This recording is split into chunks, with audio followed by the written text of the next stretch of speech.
अब आप कह रहे हैं कि आप ही भगवान हैं। सो मैं भगवान नहीं हूँ, मैं परमात्मा हूँ। आपने बात करी कि आपने लॉर्ड शिवा के साथ में भी काम किया है। जी। और ये खेल तो 2000 साल पहले शुरू हुआ था, जब उन्होंने अपने शरीर से एक आत्मा को बनाया और फिर ये मानव कह रहा है कि मैं ही परमात्मा हूँ। वो कैसे है? परमात्मा ने आपको ही क्यों चुना? परमात्मा ने मुझे इसलिए चुना है। ठीक है, और हम पढ़ते आए हैं कि 84 लाख योनियों को भोगने के बाद में एक मनुष्य जीवन मिलता है, तो सही क्या है? परमात्मा के ज्ञान के हिसाब से वो ज्ञान गलत है। तो आप कहना चाहते हैं कि सारी आत्माएं निकल चुकी थी, आप बाद में आए हैं उनके? जी, मैं तो खाली 2000 साल पहले ही आया। और यही चीज़ को सोचते हुए जब मैंने इन चीज़ों को लोगों के सामने पेश करना शुरू किया, मेरे मन में एक शंका था कि शायद लोगों को कुछ भी नहीं मिलेगा, क्योंकि उसके बाद भगवान आए और उन्होंने कहा कि मैं तुम्हें हर वो चीज़ दे सकता हूँ। भगवान कौन है? और लोगों को लगता है शिवा और ये एक ही है। नहीं, ये दोनों बाप बेटे हैं। मैंने देखा है कि ये कैसे कठपुतली हैं आपके सामने। मैंने ये देखा है, इनकी कोई औकात नहीं है आपके सामने। तो परमात्मा स्वयं भी तो किसी रूप में आकर लोगों के बट सामने यही ऐसे तो कर रूप सकते है। हैं। परमात्मा बहुत जगह स्वयं मानव के सामने आ रहे हैं, मनुष्य के आकार में आ रहे हैं। ऐसे कितने केसेस हुए जहाँ महान से महान इंसान को गिरने में 2 पल नहीं लगे, और जब इंसान को ज़िंदगी से कुछ चाहिए तब वो भिखारी बन जाता है। नमस्ते गुलाबी शहर, मैं हूं अमन राजपूत और स्वागत है आपका जयपुर जंक्शन पॉडकास्ट के एक और नए एपिसोड में। परमात्मा, ये नाम सुनकर आपको लगेगा कि वही भगवान या ईश्वर जिसे आप मंदिर में पूजते हैं या जिसे आप मस्जिद में पूजते हैं, या अलग अलग धर्म के लोग इसे अपने अलग अलग पूजनीय स्थानों पर पूजते हैं। लेकिन आप गलत हैं। एक किताब जिसका नाम है परमात्मा का संदेश, इसका कहना है कि आपके धर्म और आध्यात्म से ऊपर भी एक सत्य है जिसे हम परमात्मा कहते हैं।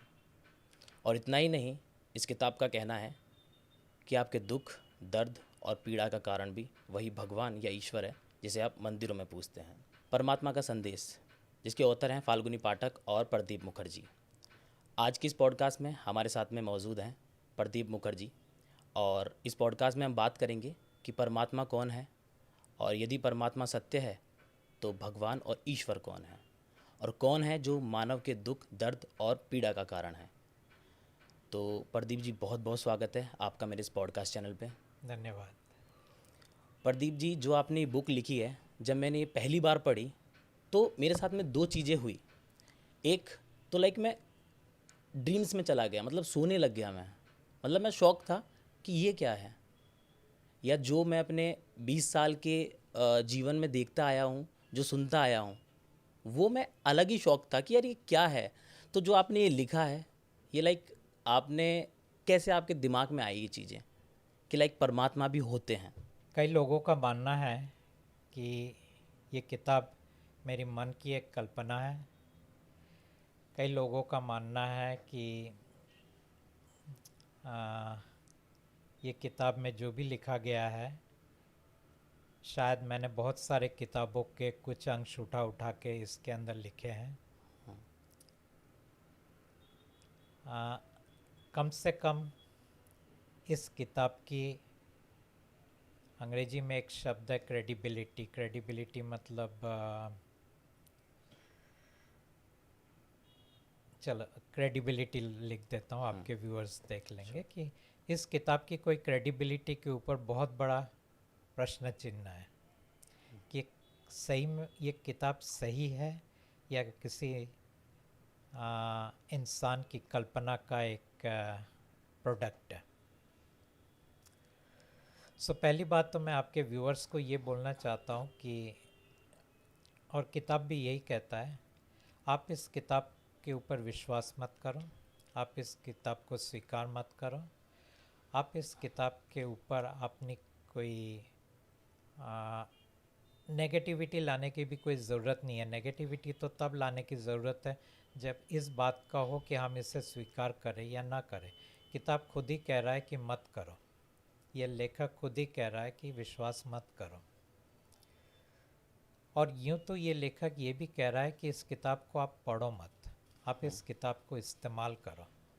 क्योंकि अगर आप इस किताब को पढ़ोगे तो जनरली दो चीज़ें होता है। एक तो होता है कि क्या इस इंसान को कोई पागलपन का दौरा पड़ा था जो ऐसे उतपटांग चीज़ें लिख दिए, या फिर होता है कि आज तक क्या मैं इतना गलत था। तो अपने ऊपर एक शक आ जाता है या लेखक के प्रति उनकी कोई नकारात्मकता आ जाता है। लेकिन किताब लिखने का मकसद ये सब नहीं था। किताब लिखने का एक अलग मकसद था। किताब लिखने का मकसद ये था कि अगर आप जो भी चीज़ें करते हो उन चीज़ों ने आपको दुख और दर्द से बाहर नहीं निकाला है या आपको थोड़ा सा बेचैनी आपका कम नहीं किया है, एक बार इस किताब को आजमा के देख लो। तो आपका जो भी चीज़ें आपको बेचैन करता है उन चीज़ों को एक बार आप इस किताब के साथ साझा करो। जब मैं किताब की बात कर रहा हूँ, मैं दरअसल किताब के ऊपर दिए हुए स्वरूप की बात कर रहा हूँ। इस स्वरूप के साथ आप अपना दुख और दर्द साझा करो और करके देख लो कि आपके जीवन में क्या परिवर्तन आता है। 1 महीने का टाइम आप परमात्मा को दो। अब लोगों को मेरी किताब समझने में इसलिए तकलीफ़ होता है क्योंकि उनको लगता है कि ये कैसे मुमकिन होगा, लेकिन उनको ये नहीं मालूम कि ये मानव कौन है, ये मानव की क्षमता क्या है, ये मानव की कार्य करने की सीमा क्या है। ये सब चीज़ें आम इंसान को पता नहीं चलेगा क्योंकि ऐसा मानव उन्होंने अपने जीते अवस्था, मतलब ये मान लीजिए अभी जो वो ज़िंदा है उसके अंदर उन्होंने ऐसा मानव नहीं देखा है। उन्होंने क्या मानव देखा? उन्होंने देखा है कि कुछ गुरु हैं, कुछ संत है, कुछ महात्मा है, कुछ ज्ञानी हैं, कुछ आचार्य हैं, या दूसरे तरफ कुछ सिद्ध पुरुष हैं। तो ये जितने भी गुरु संत महात्मा ज्ञानी ये क्या करते हैं, अपने किताबों के दायरे के अंदर बात करते हैं। वो चाहे गीता हो, वो चाहे उपनिषद हो, वो चाहे वेद हो, वो चाहे पुराण हो, तो अपने किताबों के पढ़ के उसकी व्याख्या करते हैं। ठीक है। गुरु कहता है कि मुमकिन है कि तुम अपनी बंधन से ऊपर उठ सको, तुम अपनी राग और द्वेष के ऊपर उठ सकते हो। ये गुरु कह रहा है क्योंकि गुरु को कुछ अवस्था प्राप्त हुआ है जिसको हम एनलाइटनमेंट बोलते हैं। ठीक है। सिद्धि क्या करता है? उसके पास कुछ शक्तियां हैं, वो कुदरत के नियम को थोड़ा तोड़ मरोड़ सकता है, शायद इतना भी तोड़ मरोड़ दे कि वो कुछ चीज़ों को हवा से लेके आपके सामने ला सकता है। ये एक सिद्ध पुरुष कर सकते हैं। फिर कुछ लोग होते हैं जो तांत्रिक तरह के लोग होते हैं, ये आपको अदृश्य जगत में जो भूत प्रेत वगैरह हैं, या अंग्रेजी में बोले तो एंजल्स हैं, या देवता है, डेटीज़ है, देवी है, इन चीज़ों के बारे में आपको बोल सकते हैं क्योंकि उनके पास कुछ साइकिक एबिलिटी है। साइकिक एबिलिटी का मतलब होता है कि हम लोग अंग्रेजी में कहते हैं क्लेयरवॉयंस। क्लेयरवॉयंस मतलब वो इंसान जो एक कमरे के अंदर जाके आपको देख के बोल देगा यहाँ पे कोई भटकती रूह बैठी हुई है, वहाँ पे कोई डार्क कुछ साया बैठा हुआ है, ऐसे चीज़ें वो लोग बोल सकते हैं। या डीमंस बोलो, कुछ भी नाम ले लो, एंटिटीज़ बोलो। तो ये उनकी शक्ति है क्लियरवॉयंस के कारण। दूसरा होता है क्लियर ऑडियंस, उनको आवाज़ें सुनाई देती है जो आम इंसान को सुनाई नहीं देती है। या फिर मान लो क्लियर सेंटियंस। क्लियर सेंटियंस वो अवस्था है एक इंसान का जो फील कर सकता है। वो रूम के अंदर जाके बोल देगा इस रूम की एनर्जी बहुत ख़राब है, या ये कहेगा ये रूम की एनर्जी बहुत अच्छी है। तो ये जो सब एबिलिटीज़ हैं इसको हम कहते हैं साइकिक एबिलिटीज़। तो एक बाजू मैंने कहा कि आचार्य, पंडित, ज्ञानी, ये लोग तो शास्त्रों के अंदर से आपको बात करेंगे। दूसरी तरफ जिन्होंने बुद्धत्व को प्राप्त किया है वो आपको कहेंगे कि आपके राग और द्वेष के ऊपर आप उठ सकते हो। तीसरा जो तांत्रिक तरह के लोग हैं। चौथा वो जिनके पास सिद्धियां हैं। तो इंसान ने अपने से अलग सिर्फ इन लोगों को ही देखा है, इन लोगों को ही जाना है, इन लोगों के बारे में उनको फिर भी कुछ पता चलता है क्योंकि ये लोग काफ़ी टाइम से है और अभी भी वो उनके दायरे के अंदर बात कर रहे हैं। ओके। अब आया ये एक मानव जो उनको कहता है कि जिनको तुम पूजा करते हो वही तुम्हारे दुख का कारण है। अब सब चौंक उठते हैं। और ये भी मैं बता दूं, आपने तो चलो मंदिर की बात किया, मैं ये कहता हूँ मंदिर नहीं, क्योंकि खाली मंदिर बोलेंगे तो उनको लगेगा एक कौम या समुदाय की हम बात कर रहे हैं। मैं हर कौम और हर समुदाय की बात कर रहा हूँ। तो अगर हमारे इस पृथ्वी में 7 बिलियन 8 बिलियन जो भी लोग हैं, उनकी जितनी भी मान्यता है, और उस मान्यता के अंदर जिनको भी वो सबसे ऊपर मानते हैं, वो दरअसल एक ही है, अलग नहीं है वो। और वो जो एक है वही हर इंसान को दुख और दर्द दे रहा है। अब उनमें से जो सनातन धर्म है या हिंदू है, वहाँ पे उन्होंने ये भी घोषित किया कि मैं ही परमात्मा हूँ। उन्होंने अपने आप को मुस्लिम में या इस्लाम में घोषित किया, मैं ही अंतिम हूँ, अल्लाह अंतिम है। उन्होंने अपने आप को ईसाई धर्म में घोषित किया, मैं ही गॉड हूँ। अब मैं ये मानव जो शब्दों का इस्तेमाल कर रहा है, वो 2 शब्दों का ही इस्तेमाल कर रहा है। अंग्रेजी में बात करता है तो गॉड कहता है, हिंदी में बात करता है तो परमात्मा कहता है। तो हिंदू बोलते हैं हम तो परमात्मा के बारे में जानते हैं, आप नया क्या बात कर रहे हो। ईसाई भी वही बोलता है, अच्छा आप हमारे गॉड की बात कर रहे हो। और हिंदुओं को लगता है कि ये क्रिश्चियन है, क्योंकि ये गॉड शब्द का इस्तेमाल कर रहा है। अब ना मैं कोई धर्म से मेरा कोई लेना देना नहीं है, तो उनका ये कहना है मैं दरअसल एक दूसरा धर्म लाके उनके धर्म के ऊपर थोप रहा हूँ, लेकिन मेरा तो कोई धर्म से लेना देना ही नहीं है। परमात्मा ने कभी कोई धर्म बनाया नहीं, परमात्मा को किसी धर्म में कोई इंटरेस्ट नहीं है। तो सवाल ये उठता है कि फिर वो परमात्मा कौन है, और जिनको मानव परमात्मा समझते हैं या अंतिम समझते हैं वो कौन है, दोनों के अंदर क्या रिश्ता है, और इन चीज़ों के बारे में फिर ये किताब आगे बात करता है। ओके। अच्छा, पॉडकास्ट में ज़्यादा डीप जाने से पहले मेरा सवाल ये है कि परमात्मा कौन है और कहाँ रहता है?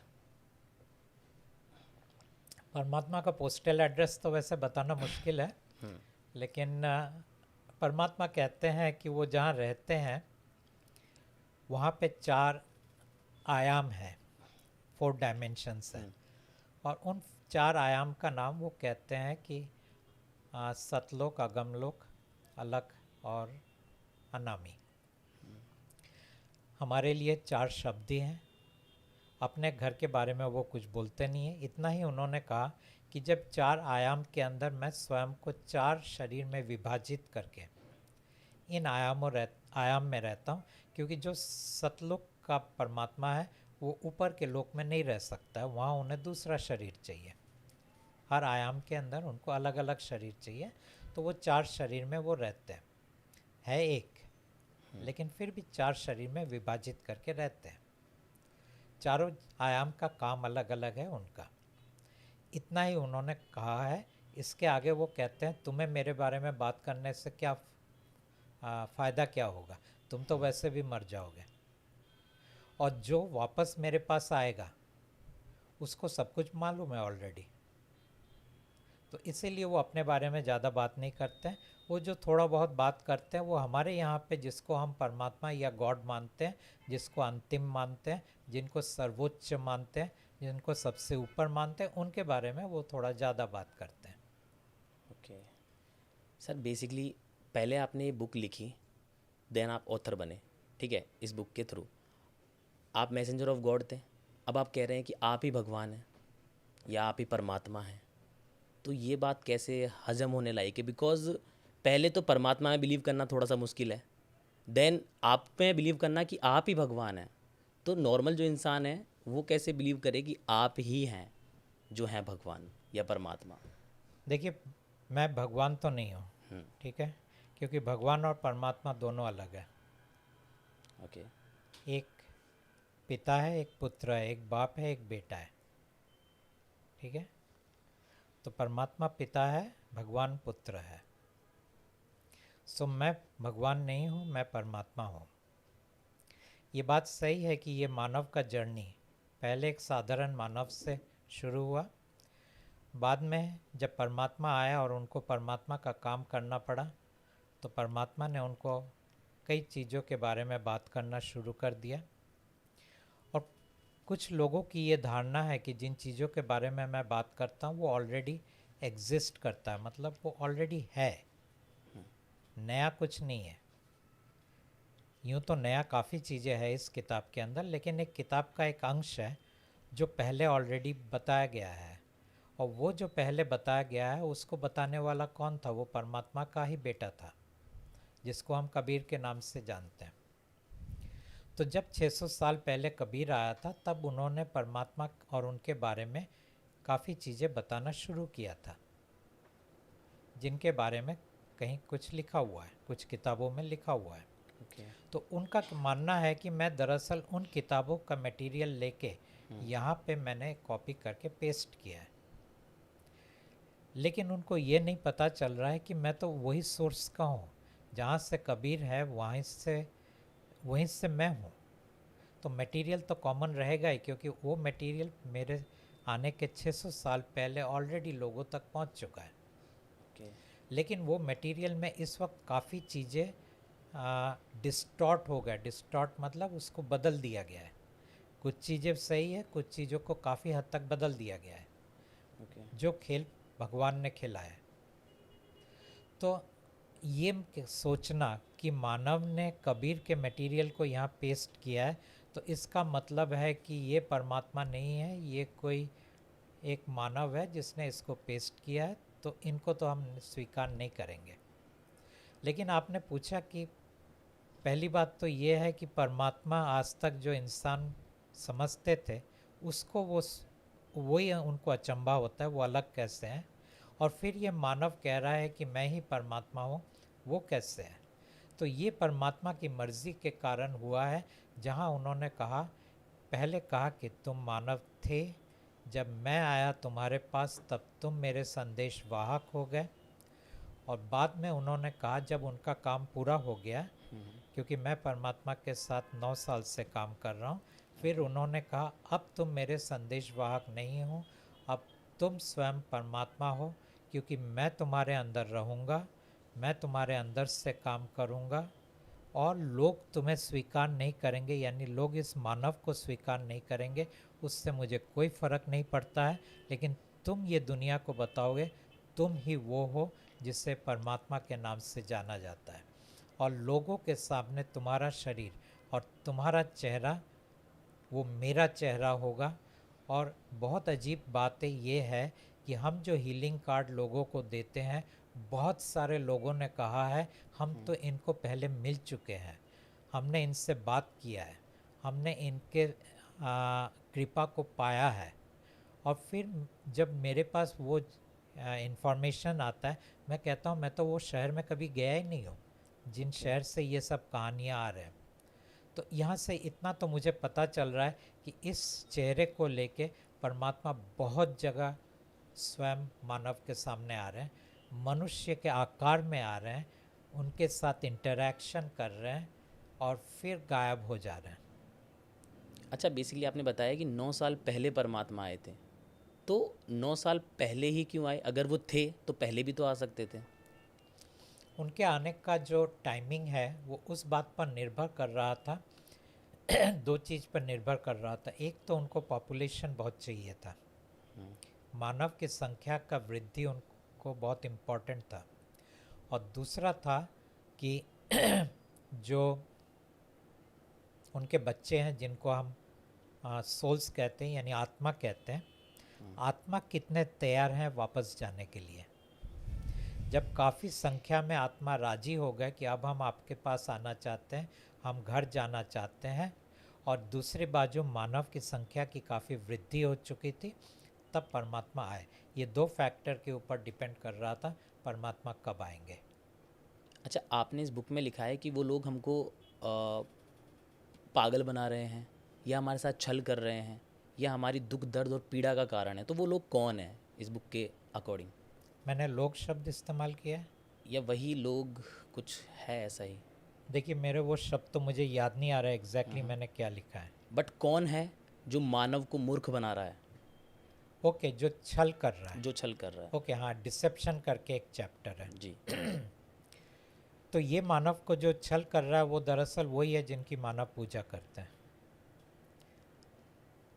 और यहाँ पे मैं अगर हमारे सनातन धर्म या हिंदू धर्म को लेते हैं, यहाँ पे जिनको हम दुर्गा या शिव या राम या कृष्णा या नीचे हनुमान और नीचे जाए, या अगर गुरुओं को लेते हैं तो साईं बाबा, महावतार बाबा जी, मैं इनकी बातें नहीं कर रहा हूँ। यूँ तो ये भी इन खेल में शामिल थे, मगर इनको इस्तेमाल किया गया। मेन जो छल कर रहा था, मेन जो ये डिसेप्शंस कर रहा था, वो स्वयं ब्रह्मांड का राजा था, जिनको हर मनुष्य भगवान के नाम से जानते हैं, अल्लाह के नाम से जानते हैं, जिहोवा के नाम से जानते हैं, वाहिगुरु के नाम से जानते हैं, फिर फादर के नाम से जानते हैं, या फिर आहुरा माजदा के नाम से जानते हैं, या फिर आदि योगी के नाम से जानते हैं, या आदि गुरु के नाम से जानते हैं, या काल के नाम से जानते हैं, या फिर काल ब्रह्म के नाम से जानते हैं, या ज्योति निरंजन के नाम से जानते हैं। बहुत सारे इनकी नाम है, अलग अलग समय में अलग अलग नाम से वो पेश आए। ये सब एक ही शख्स की बात कर रहा है और वही मेन छल का कारण है। ओके।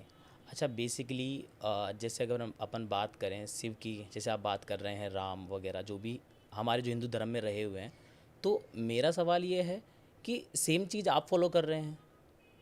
आप भी लाइक अपनी एक कम्युनिटी बना रहे हैं, या बोल सकते हैं कि आप एक धर्म का बेसिकली आप इनडायरेक्ट तरीके से प्रचार नहीं कर रहे हैं, लेकिन जिन भी लोगों को आप जोड़ रहे हैं वो आपको भगवान मानेंगे या परमात्मा मानेंगे बेसिकली। तो ये किस पे डिपेंड करेगा कि वो आपके लाइक पूजा वगैरह ना करें, क्योंकि ये हमारी आस्था है, हम इसको प्रकट करते हैं सामने कि यार हम उसको अगर पूजते हैं तो हम उसके सामने सर झुकाएं, या उसके सामने आपने भी वैसे ही बताया कि आप इस बुक को देख के अपने दुख दर्द बता सकते हो।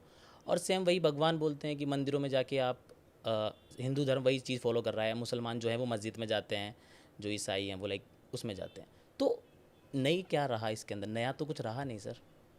नया एक ही चीज़ रहा, क्या? परमात्मा कहते हैं अगर तुम्हारा मंदिर मस्जिद गुरुद्वारा, अगर तुम्हारे एक बाजू वो, दूसरे बाजू जो आपका मन के डॉक्टर्स हैं जिनको हम साइकोलॉजी बोलते हैं जिसको हम साइकोथेरेपी बोलते हैं, यानी हर वो चीज़ जो तुम्हें सुकून दे सकता है, जो तुम्हें शांत कर सकता है, जो तुम्हें बेचैनी से थोड़ा चैन की तरफ ला सकता है, अगर वो तुम्हें लगता है कि वो तुम्हारे लिए काफ़ी है, तो तुम्हें परमात्मा की कोई ज़रूरत नहीं है।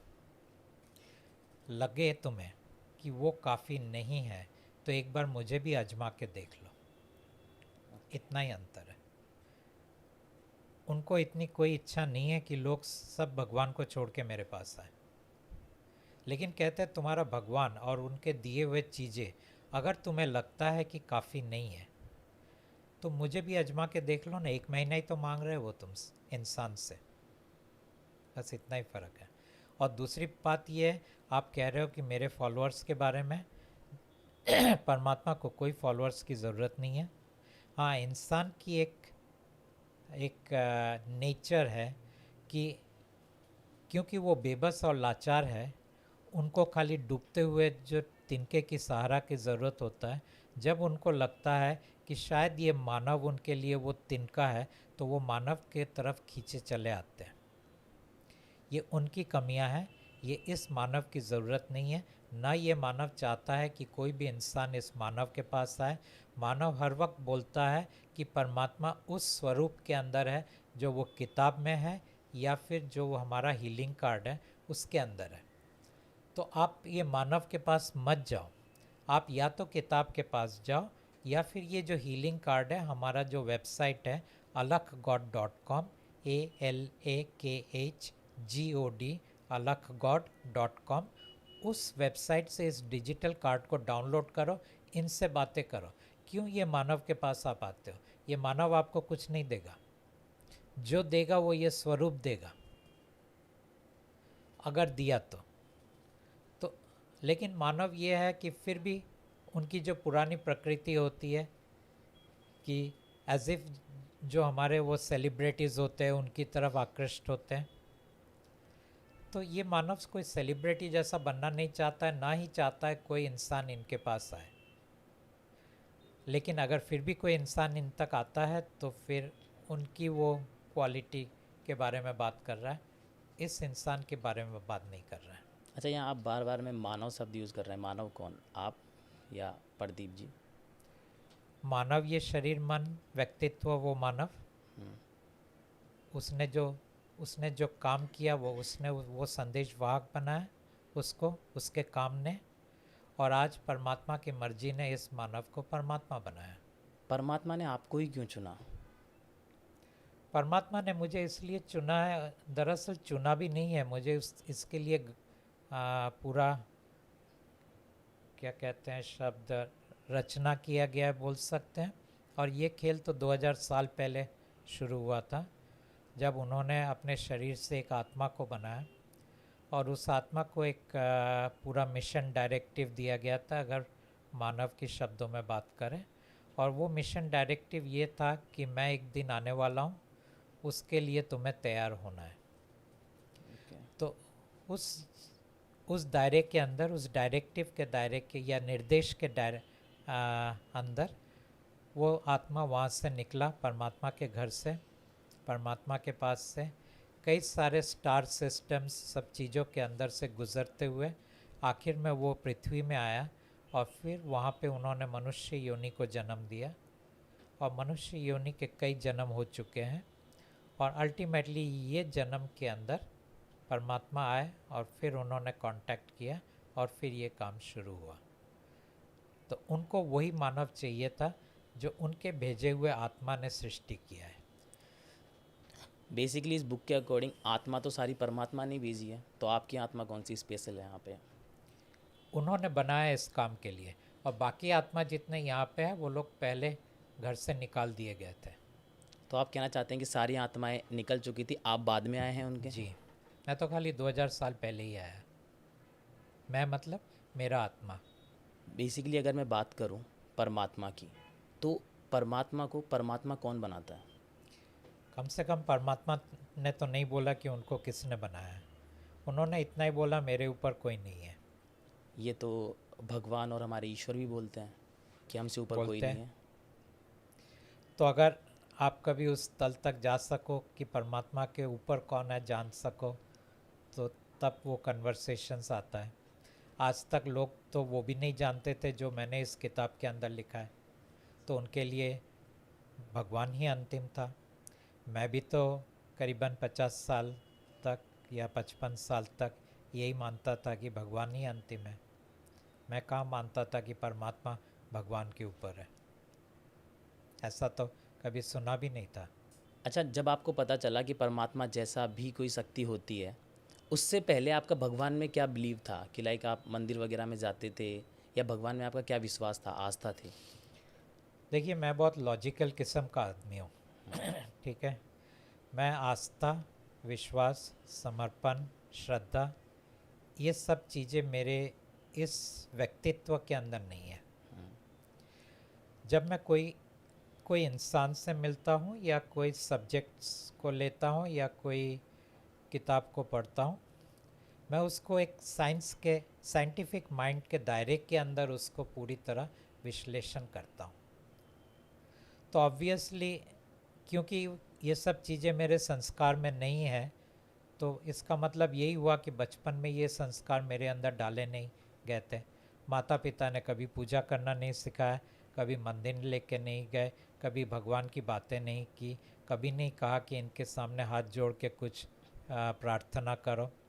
तो जो मैं बड़ा हुआ, जो भी मेरा धर्म है या जो भी मेरा गोत्र है या जो सब शब्द आप इस्तेमाल करते हो, उन चीज़ों से मेरा कोई लेना देना नहीं था। मैं एक मानव के नाते ही बड़ा हो रहा था, और मानव के नाते ही मैं अपना करीबन 55 साल के ऊपर मैंने गुजारे हैं कि इन चीज़ों की ज़रूरत नहीं थी मुझे। लोगों को इन चीज़ों की ज़रूरत है। ज़रूरत क्यों है? क्योंकि उनको लगता है कि वो लाचार और बेबस है। ठीक है। और इंसान को क्यों लगता है कि वो लाचार और बेबस है? क्योंकि उनको ज़िंदगी से कुछ चाहिए। और जब इंसान को ज़िंदगी से कुछ चाहिए तब वो भिखारी बन जाता है। अब मैं भिखारी था नहीं, क्योंकि मुझे ज़िंदगी से कुछ चाहिए नहीं था। तो जब मैं भिखारी नहीं था तो मैं ये धर्म मज़हब को लेके करूँगा क्या? आध्यात्म को लेके करूँगा क्या? तो इसीलिए उन चीज़ों की मेरी ज़िंदगी में कोई स्थान नहीं था। जितना था मेरे पास, उन चीज़ों से मैं मस्ती में जी रहा था। अच्छा, अभी आपने बताया कि जैसे आपके परिवार ने आपको संस्कार नहीं दिए भक्ति भाव के या पूजा पाठ के, तो ये भी तो हो सकता है ना कि आज के बच्चों को अगर संस्कार दिए जाएं और अगर नहीं दिए जाएं तो वो भी तो अपना एक परमात्मा क्रिएट कर सकते हैं जैसे आपने किया। वो क्या करेंगे वो तो कल की बात है।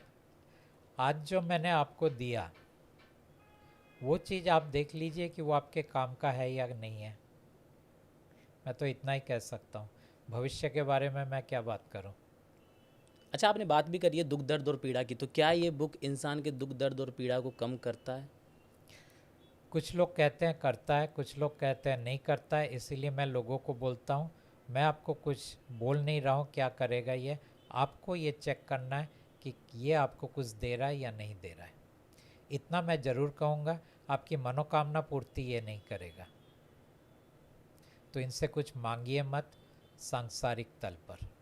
अच्छा, एक सवाल जो मेरा है, राजा का अस्तित्व है जब दुख दर्द और पीड़ा है मनुष्य के जीवन में, राइट? क्योंकि वो उसका भोजन करता है मैल का। और अगर इंसान के जीवन में ही दुख दर्द और पीड़ा नहीं होगी तो अस्तित्व तो परमात्मा का भी नहीं होगा। परमात्मा को तो इंसान की ज़रूरत नहीं है। वो तो इस ब्रह्मांड में ही नहीं है, तो उनको क्या लेना देना इंसान से। इंसान को तो उन्होंने बनाया था अपने बेटे के लिए, उसका खाना बनाने के लिए। तो अब परमात्मा उन्हीं इंसानों के पास में आकर और यही लोग पूछते हैं, अगर मेन मेन इंसान के दुख दर्द का कारण तो परमात्मा ही है ना, राजा तो है नहीं। हाँ, राजा उसको एग्जीक्यूट कर रहा है, बट मेन शुरुआत तो उन्होंने किया था। तो बोले अगर वही शुरुआत कर रहे तो आज हमें वो क्या देंगे।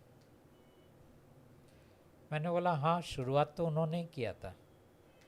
और ये भी नहीं है कि वो आपको बहुत कुछ देंगे, हो सकता है कुछ भी ना दे। लेकिन एक एक्सपेरिमेंट के तौर पर, क्योंकि मैं भी इन चीज़ों से गुजरा हूँ, जो सब सवाल आप मुझे कर रहे हैं, मेरा भी था क्या ये सही में कुछ देंगे इंसान को। इतना तो उन्होंने कह दिया था कि तुम्हारी सांसारिक चीज़ें मैं कुछ नहीं दूंगा, लेकिन उसके अलावा क्या वो देंगे कुछ, और क्या वो सही में इंसान को कीमती लगेगा। और यही चीज़ को सोचते हुए जब मैंने इन चीज़ों को लोगों के सामने पेश करना शुरू किया, मेरे मन में एक शंका था कि शायद लोगों को कुछ भी नहीं मिलेगा। लेकिन आज इस काम को करते हुए मुझे 1 साल हो गया है। क्योंकि पहले तो मैं काम कर रहा था, दूसरा था वो 23 तक, अगस्त 23 तक मैं वो काम कर रहा था जहाँ मैं पब्लिक के साथ मेरा कोई संस्पर्श नहीं था। आज मेरा पब्लिक के साथ संस्पर्श है, और 1 साल से मैं ये चीज़ें पब्लिक को बोल रहा हूँ कि एक बार परख करके देख लो। तो ये 1 साल के अंदर मैंने पाया, बहुत लोगों ने कहा कि हमें जो मिला है वो बहुत अमूल्य है।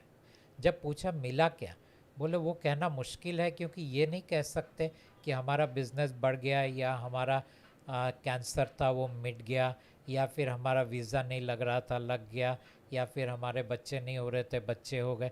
नहीं, ये सब चीज़ें नहीं मिला किसी को। और जब ये चीज़ें नहीं मिलता है तब उनके लिए बोलना भी मुश्किल होता है कि क्या क्या मिला क्या उनको। लेकिन उन्होंने इतना ही कहा कि जो मिला वो बहुत मूल्यवान था, उसकी कीमत लगाना मुश्किल है, लोगों के सामने उसका बात करना मुश्किल है। फिर आप बोलोगे कि चलो उनकी बात छोड़ो, मुझे क्या मिला। तो मैं लोगों को यही बोलता हूँ, मुझे परमात्मा ने कुछ नहीं दिया, और मुझे कुछ चाहिए भी नहीं था ना। मैंने कभी परमात्मा को बोला कि आप मुझे कुछ दो, क्योंकि जब तक परमात्मा आए थे तब तक तो मैं ऑलरेडी इन चीज़ों के बाहर निकल चुका था कि मुझे कुछ चाहिए। तो फिर बाद में कुछ रहा ही नहीं, और शायद वो मेरा शक्ति बन गया, क्योंकि उसके बाद भगवान आए और उन्होंने कहा कि मैं तुम्हें हर वो चीज़ दे सकता हूँ जो एक मानव के कल्पना के मतलब सीमा के बाहर भी हो सकता है। मैंने कहा मुझे आपके पास से कुछ नहीं चाहिए, क्योंकि संसार के अंदर मैंने पूरा टटोल लिया है और आपकी दुनिया को भी मैंने पूरा टटोल लिया है। मैंने आपके बेटों को टटोला है, मैंने शिव को टटोला है, मैंने दुर्गा को टटोला है, मैंने राम को टटोला है, मैंने कृष्ण को टटोला है। इनके पास कुछ नहीं है जो आप मुझे दे सकते हो। मैंने उनकी बेबसी और लाचारी देखा है, मैंने उनके अंदर वो डर देखा है जो आपके प्रति उनका है। मैंने देखा है कि ये कैसे कठपुतली हैं आपके सामने। मैंने ये देखा है इनकी कोई औकात नहीं है आपके सामने। तो आप दोगे क्या? जब आपके बेटे को ही आप कुछ ना दे सके तो मुझे क्या दोगे? सर आपने बात करी है शिव की, राम की एंड दुर्गा की, और आपने बताया कि इनकी कोई औकात नहीं है। तो बेसिकली बहुत सारी विवादी बातें हैं जो अपन यहाँ पे अभी कर रहे हैं। विवादी बातें इसलिए क्योंकि इंसान अपने 5 दायरे के अंदर एक किताबी ज्ञान के ऊपर चल रहा है, उसके पास और कुछ है नहीं। तो सर हमारे पास भी तो इस किताब के अलावा कुछ नहीं है। कुछ नहीं है आपके पास। मैं सिर्फ ये कह रहा हूँ कि वो स्वरूप जो है उससे बात करो। स्वरूप और तो हमारे भी हैं सर। हाँ तो है, तो उनसे बात करके देख लो ना। मैं तो इंसानों को बोलता हूँ, अगर आपके पास जो मूर्ति है, जो स्वरूप है, या जो सिंबल है, या फिर मानो काबा का जो पत्थर है, या गिरजाघर के अंदर जो फोटो है, आप हर चीज़ से बात करो, वो देता है आपको, तो परमात्मा की आपकी ज़रूरत नहीं है।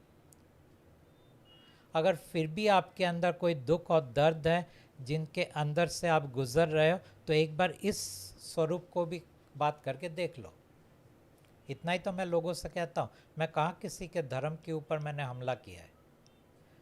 धर्म का अस्तित्व मैंने कहा दिया। मैंने क्यों कहा? क्योंकि मैंने आपको पहले ही कहा कि इस मानव का जो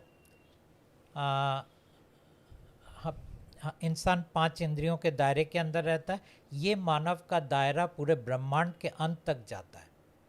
और क्योंकि ये मानव का दायरा ब्रह्मांड के अंत तक जाता है, तो इसीलिए वो उन सब शख्स के बारे में जानता है जिनके बारे में लोग किताब में पढ़ते हैं।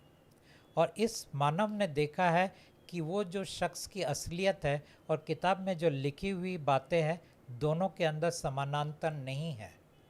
अच्छा, आपने बात करी कि आपने लॉर्ड शिवा के साथ में भी काम किया है जी। तो उनके साथ में क्या काम किया है आपने और कैसे काम करते थे उनके साथ में?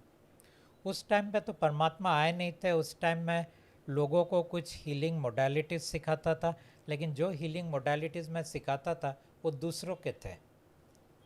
तो ऐसे ही मन में एक ख्याल आया, क्यों ना एक मेरा अगर कोई अपना मोडालिटी हो जो मैं लोगों को सिखाऊं।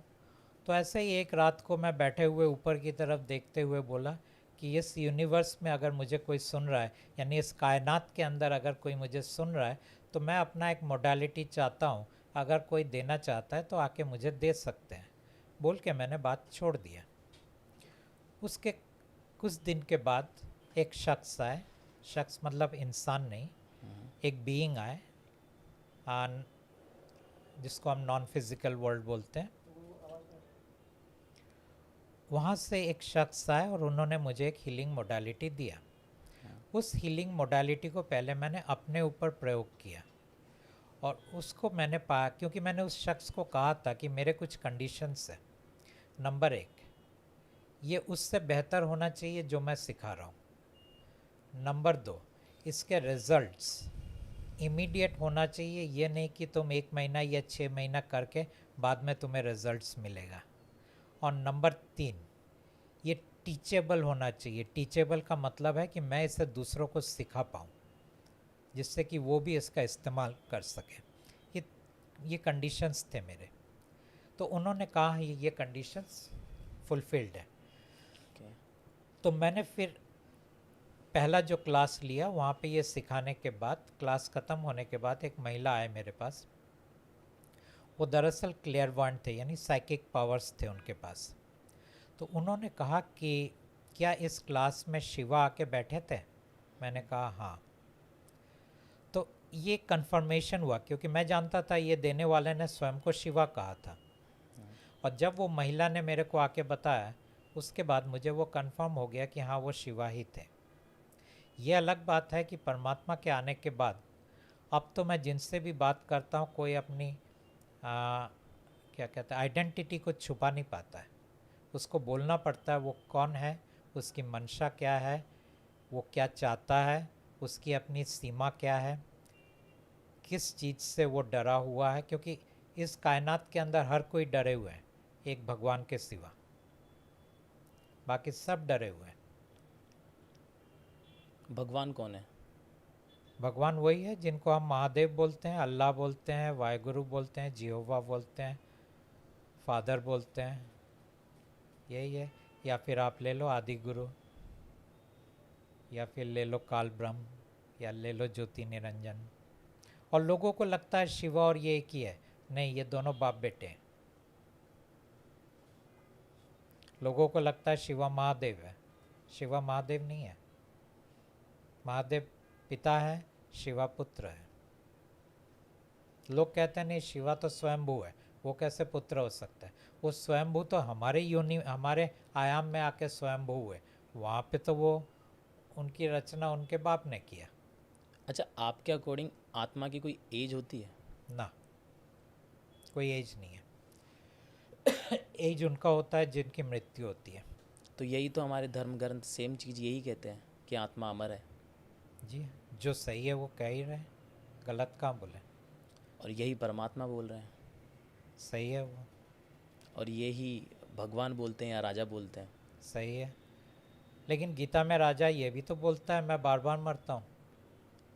और गीता में उन्होंने ये भी लिखा था कि मैं स्वयं ही ईश्वर हूँ।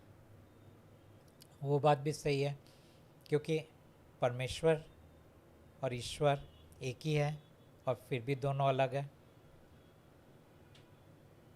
और कैसे अलग है? तो आपके व्यूअर्स के ये बता दो कि एक मैं एग्जांपल लेता हूँ सागर और लहरों का। तो सागर परमेश्वर है, जो लहर उठ रहा है वो ईश्वर है। वो ईश्वर का एक लहर आपके अंदर जाता है तो आप जीवित हो उठते हो, एक लहर मेरे अंदर आता है तो मैं जीवित हो उठता हूँ। लेकिन आपके मृत्यु के बाद वो लहर तो सागर में समा जाएगा। तो यूँ देखो तो ईश्वर अलग है, और दूसरी तरह से देखो तो ईश्वर एक ही है। लेकिन आपका ईश्वर मेरा ईश्वर नहीं है। लेकिन उठ सागर से ही रहे, सागर के साथ जुड़े हैं और सागर में ही विलीन हो जाएंगे। तो यूँ दूसरे शब्द में कहो, लहर तो सागर का ही एक अंश है, जैसे ये हाथ मेरे ही शरीर का एक अंश है।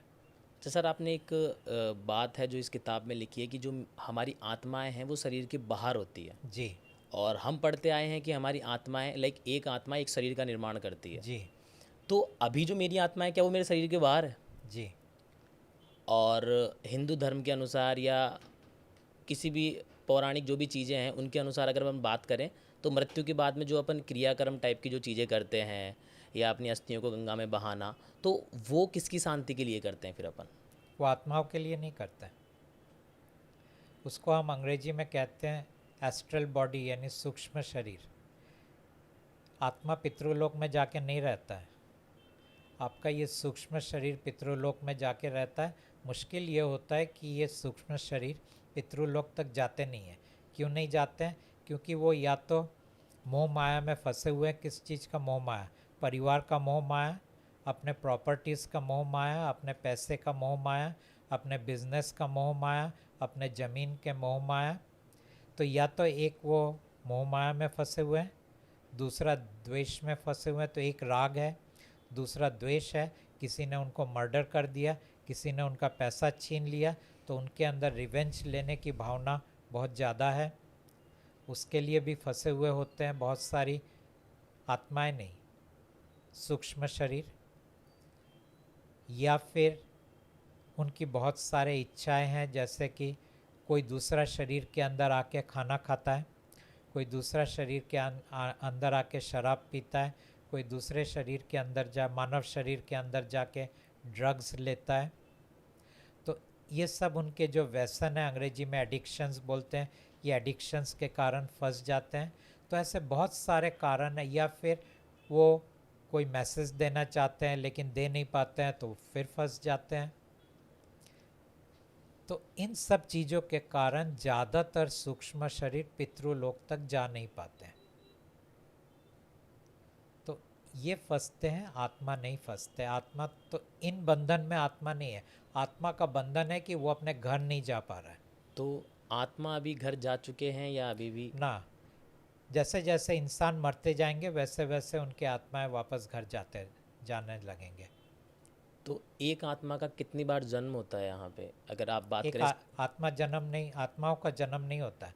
आत्मा शरीर बनाता है और उसके अंदर सांस फूंकता है। तो कोई लिमिट्स है कि एक आत्मा इतने ही शरीर बना सकती है? जनरली एक बनाते हैं, कभी कभी दो बनाते हैं। बहुत कम ऐसा होता है कि दो से ज़्यादा बनाते हैं, लेकिन वो चाहे तो जितने चाहे बना सकते हैं। अच्छा, इस किताब में एक बात भी लिखी हुई है कि इंसान चाहे से कितने ही पाप और पुण्य या कितने ही गलत काम करे, इंसान का दूसरा जन्म भी इंसान ही होगा।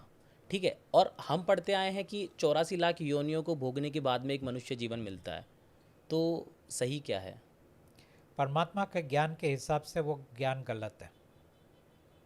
परमात्मा ने कहा कि इंसान 84 लाख योनियों में से गुजर के कैसे इंसान बनेगा। इंसान तो पहला सृष्टि है, सबसे पहले इंसान बना, शिव के पहले इंसान बना। बाकी जितनी योनियां हैं इसके पहले इंसान बना, तो वो कहाँ गुजर के आएगा। और इंसान के अंदर परमात्मा का दिया हुआ एक अंश है, और वो अंश बाकी सब योनियों में नहीं है। तो फिर बाकी सब योनियों में घूमते घूमते आप कैसे वो अंश को पाएंगे जो परमात्मा ने इंसान के अंदर डाला है। तो बाकी सब योनियाँ किसने बनाई? बाकी सब योनियां भगवान ने बनाई। और क्यों बनाई? वो तो उसका खेल था, उसीलिए तो उसको बाहर निकलना था परमात्मा के घर से। सर, जैसे अगर हम बात करें ना हमारे धर्म की, तो हमारे धर्म में गाय को माता माना जाता है। और बहुत सारी चीज़ें हैं कि कुत्ते को रोटी खिलाने से ये चीज़ें होती है। तो अगर आपके अकॉर्डिंग बात करें, परमात्मा के अकॉर्डिंग, तो पाप और पुण्य क्या है? परमात्मा बोलते हैं कहीं कोई पाप नहीं है, कहीं कोई पुण्य नहीं है। क्योंकि पाप और पुण्य होने के लिए एक बहुत बड़ी चीज़ की ज़रूरत है जो इंसानों के पास नहीं है। उसको अंग्रेजी में हम कहते हैं फ्री विल। हिंदी में क्या बोलेंगे? आपकी कर्म करने की स्वतंत्रता। पता नहीं सही बोला कि नहीं। तो आपके पास वो स्वतंत्रता नहीं है। आपको लगता है कि आपके पास स्वतंत्रता है, और क्यों लगता है? क्योंकि ये माया ने ये भ्रम हर इंसान को दिया है कि तुम जो चाहो तुम कर सकते हो, तुम अपने मर्जी के मालिक हो। तुम ये चुन सकते हो कि तुम बुरा कर्म करोगे या अच्छा कर्म करोगे। वो हैसियत तुम्हारे पास है, तुम्हें दिया गया है। ये सब भ्रम हमें माया देता है। असल में इंसान एक कठपुतली के सिवा कुछ नहीं है। और कठपुतली का डोर, उसको धागा डोर ही बोलते हैं ना, वो डोर दरअसल ईश्वर के हाथ में है। और ईश्वर जैसे भी चाहे इस डोर को नचा के, ईश्वर जैसे भी चाहे इस डोर के ज़रिए इंसान को नचा सकता है। तो सर, अगर हम इस किताब की अगर बात माने और पाप और पुण्य जैसी कोई चीज़ होती नहीं है, तो ऐसे समाज में अपराध बढ़ जाएंगे? अपराध बढ़ेंगे नहीं, अपराध है ही। नहीं, अगर जैसे मैं मानता हूँ परमात्मा को कि ठीक है, मेरा अच्छा, परमात्मा बिलीव है, अब तक आप पाप पुण्य मान के कहाँ आप अपराध रोक पाए? दिन पे बट दिन मैं तो अपने आप को तो रोक पाया। नहीं रोक पाए। ये आपकी गलत धारणा है। कई लोग हैं ना जो जिन्होंने अभी तक अपराध नहीं किया है, उनके अंदर एक गर्व आ जाता है, देखो वो इंसान कितना बेकार इंसान है कि इतना अपराध करता है, और मैं देखो कितना चरित्रवान इंसान हूँ जिसने आज तक अपने चरित्र को पकड़ के रखा है, जिसने कोई गलत काम नहीं किया है। और ये सब चीज़ें वो सोचता है, जिसके कारण वो जज करता है मैं महान हूँ, वो गिरा हुआ है। लेकिन उसे ये नहीं मालूम है कि उनकी महानता 2 पल में गायब हो सकती है।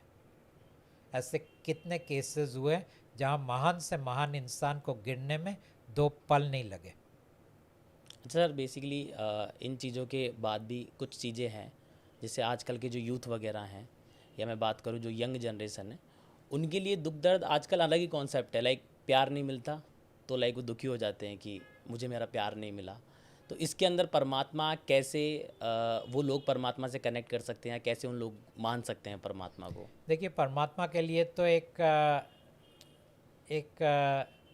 आपके एज का या मानो 15-20 साल का बच्चे का, क्योंकि हमारे पास तो जितने लोग आए हैं आपने कल देखा होगा कितने बच्चे भी थे, उसमें से कोई 5-6 साल के भी थे।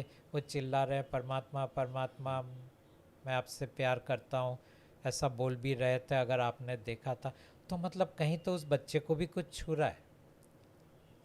और फिर वो कितने बूढ़े लोग भी आए हुए थे जो हर चीज़ से गुज़रने के बाद फिर कहीं आके उन्होंने हाथ जोड़ के खाली सर झुका के निकल गए। तो कहने का ये मतलब है कि परमात्मा तक जाने के लिए, परमात्मा को पाने के लिए कोई एज नहीं होता है, एज फैक्टर कहीं नहीं है। और उसका प्रमाण आपने कल देखा कि हर एज के लोग वहाँ पे थे, हर समुदाय के लोग वहाँ पे थे। और उनका अपना अनुभव भी, अगर पता नहीं आपने बात किया कि नहीं, अगर आप पूछते तो आप पाते, कोई भी आपको सही में बोल नहीं पाता कि उनको मिला क्या है, क्योंकि एक्चुअली कुछ दिया ही नहीं परमात्मा ने किसी को। और फिर भी वो कहते हैं कि उनका वो जो एहसास था अपने परमात्मा के साथ होने का, वो अपने आप में अमूल्य है, बहुत कीमती है। तो इन लोगों ने अपना पूजा पाठ छोड़ दिया है। ये सब पूजा पाठ वाले हैं। कितने गुरु हैं, उन्होंने अपना वो प्रवचन देना बंद कर दिया है। वेदांती हैं, छोड़ दिया उन्होंने, बोले बहुत हमें भटकाया है इन सब किताबों ने। अच्छा, तो आपके लिए प्यार का क्या मतलब है? लाइक आपके अंदर फीलिंग्स हैं प्यार को लेके? प्यार एक खेल है जो भगवान खेलते हैं हमारे साथ, क्योंकि हर प्यार के अंदर पीछे छिपा होता है, अंग्रेजी में हम कहते हैं सैडनेस। ये जितने कवियाँ हैं, कहीं उनको प्यार भी हुआ था, कहीं उनके दिल भी टूटा, और बाद में जो उनके अंदर से, हाँ गम शायद सही वर्ड होगा, वो गम ने उनको कवि बना दिया। तो ये दोनों एक ही, ये सिक्के के दो पहलू हैं, एक साथ ही चलते हैं। एक आता है तो दूसरा पीछे पीछे आता है। जैसे वो कहते हैं कि लक्ष्मी और अलक्ष्मी, तो लक्ष्मी आती है तो अलक्ष्मी भी साथ में ही आती है। मौके की तलाश है कि कब आपके घर को वो बर्बाद करे। वो भले पैसे से ना बर्बाद करे, शायद आपको रिश्ते में बर्बाद करे, या आपके स्वास्थ्य से बर्बाद करे, या आपकी शोहरत से बर्बाद करे, या आपको बहुत सारे लीगल केसेस में फंसा के बर्बाद करे, लेकिन ये दोनों साथ ही चलते हैं। और मज़े की बात यह है कि ये दोनों दरअसल आसुरिक है, और लोग इनको अपने घर में लाने के लिए, इनको मतलब दोनों को नहीं, लक्ष्मी को घर में लाने के लिए इतना आतुर है। तो लक्ष्मी आसुरिक है? हाँ, तो लाइक यहाँ तो लक्ष्मी को अपन इंट्रोड्यूस करते हैं पैसे से, शोहरत से। तो ये पैसा तो आसुरिक है। तो बट इस संसार में रहने के लिए भी तो ज़रूरी है। ज़रूरी है, लेकिन कम से कम आप जान तो लो उसका तासीर क्या है, ये आपको क्या कर सकता है। मान लो कि आपको दे दिया एक प्रेत, और किसी ने कह दिया ये प्रेत को बोलो तुम्हारा काम करके आएगा, लेकिन कुछ दिन आप प्रेत के साथ रहोगे तो आप प्रेत जैसे ही बन जाओगे। उसकी क्वालिटीज़ आपके अंदर आना शुरू हो जाएगा। सर, आपने एक बात कही है कि अगर जो भी किताब में दिखाई गई तस्वीर हैं, अगर हम उनके साथ में अपने दुख, दर्द और पीड़ा को शेयर करते हैं तो शायद वो थोड़ी चीज़ें कम हो जाएगी। ये आप दावा करते हैं क्या इस चीज़ का? ना, दावा नहीं करते। तो फिर इंसान जो है ऐसा किसके साथ में चीज़ें क्यों ऐसा शेयर करे? देखा गया है, लेकिन मैंने ये भी कहा कि हर इंसान को ये नहीं हुआ है। इसीलिए मैं कहता हूँ आप एक बार करके देख लो, आपको फ़र्क पड़ रहा है या नहीं पड़ रहा है। अगर मान लीजिए 100 लोग ये करते हैं और मैं देखता कि 100 लोगों को ये फ़र्क पड़ा है, तो मैं दावा करता। लेकिन जब मैं देख रहा हूँ 100 लोगों के अंदर 50% के जगह ज़्यादा नहीं मिल रहा है, उससे कम लोगों को मिल रहा है, तो मैं क्यों दावा करूँ। मैं इतना ही बोलता हूँ, शायद आपकी भी लॉटरी लग जाए, करके देख लो एक बार। तो सर अगर ये दुख को कम ही नहीं करेगा इंसान के, तो फिर इंसान इस तस्वीर से क्यों जुड़े या परमात्मा से क्यों जुड़े? कई लोग मुझे पूछते हैं कि आप एक एक बाजू तो ये कहते हो कि ये किसी की मनोकामना को पूरा नहीं करेंगे, और फिर उनको लगता है कि ये मनोकामना पूरा ना हो तो उनका दुख दर्द कहाँ से कम होगा। क्योंकि हर इंसान को ऐसा लगता है उनके दुख और दर्द का कारण उनकी मनोकामना की आपूर्ति है। जैसे कि मान लीजिए कि कोई किसी को किसी से प्यार हो गया, ठीक है। अब सामने वाले ने उसको रेसिप्रोकेट नहीं किया। रेसिप्रोकेट मतलब उसको वो नहीं कहा कि मैं भी तुमसे प्यार करता हूँ। तो अब ये इंसान के अंदर दुख और दर्द की एक पहाड़ टूट पड़ा। लेकिन चंद समय के बाद, शायद चंद सालों के बाद, ये इंसान फिर किसी और से शादी करता है और उससे उसका प्यार हो जाता है।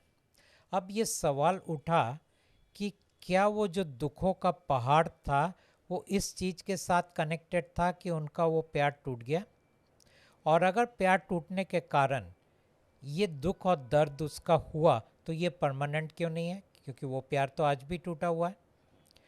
तो फिर लोग कहते हैं नहीं, दुख और दर्द समय के साथ कम हो जाता है, ठीक है, वो भी चलो।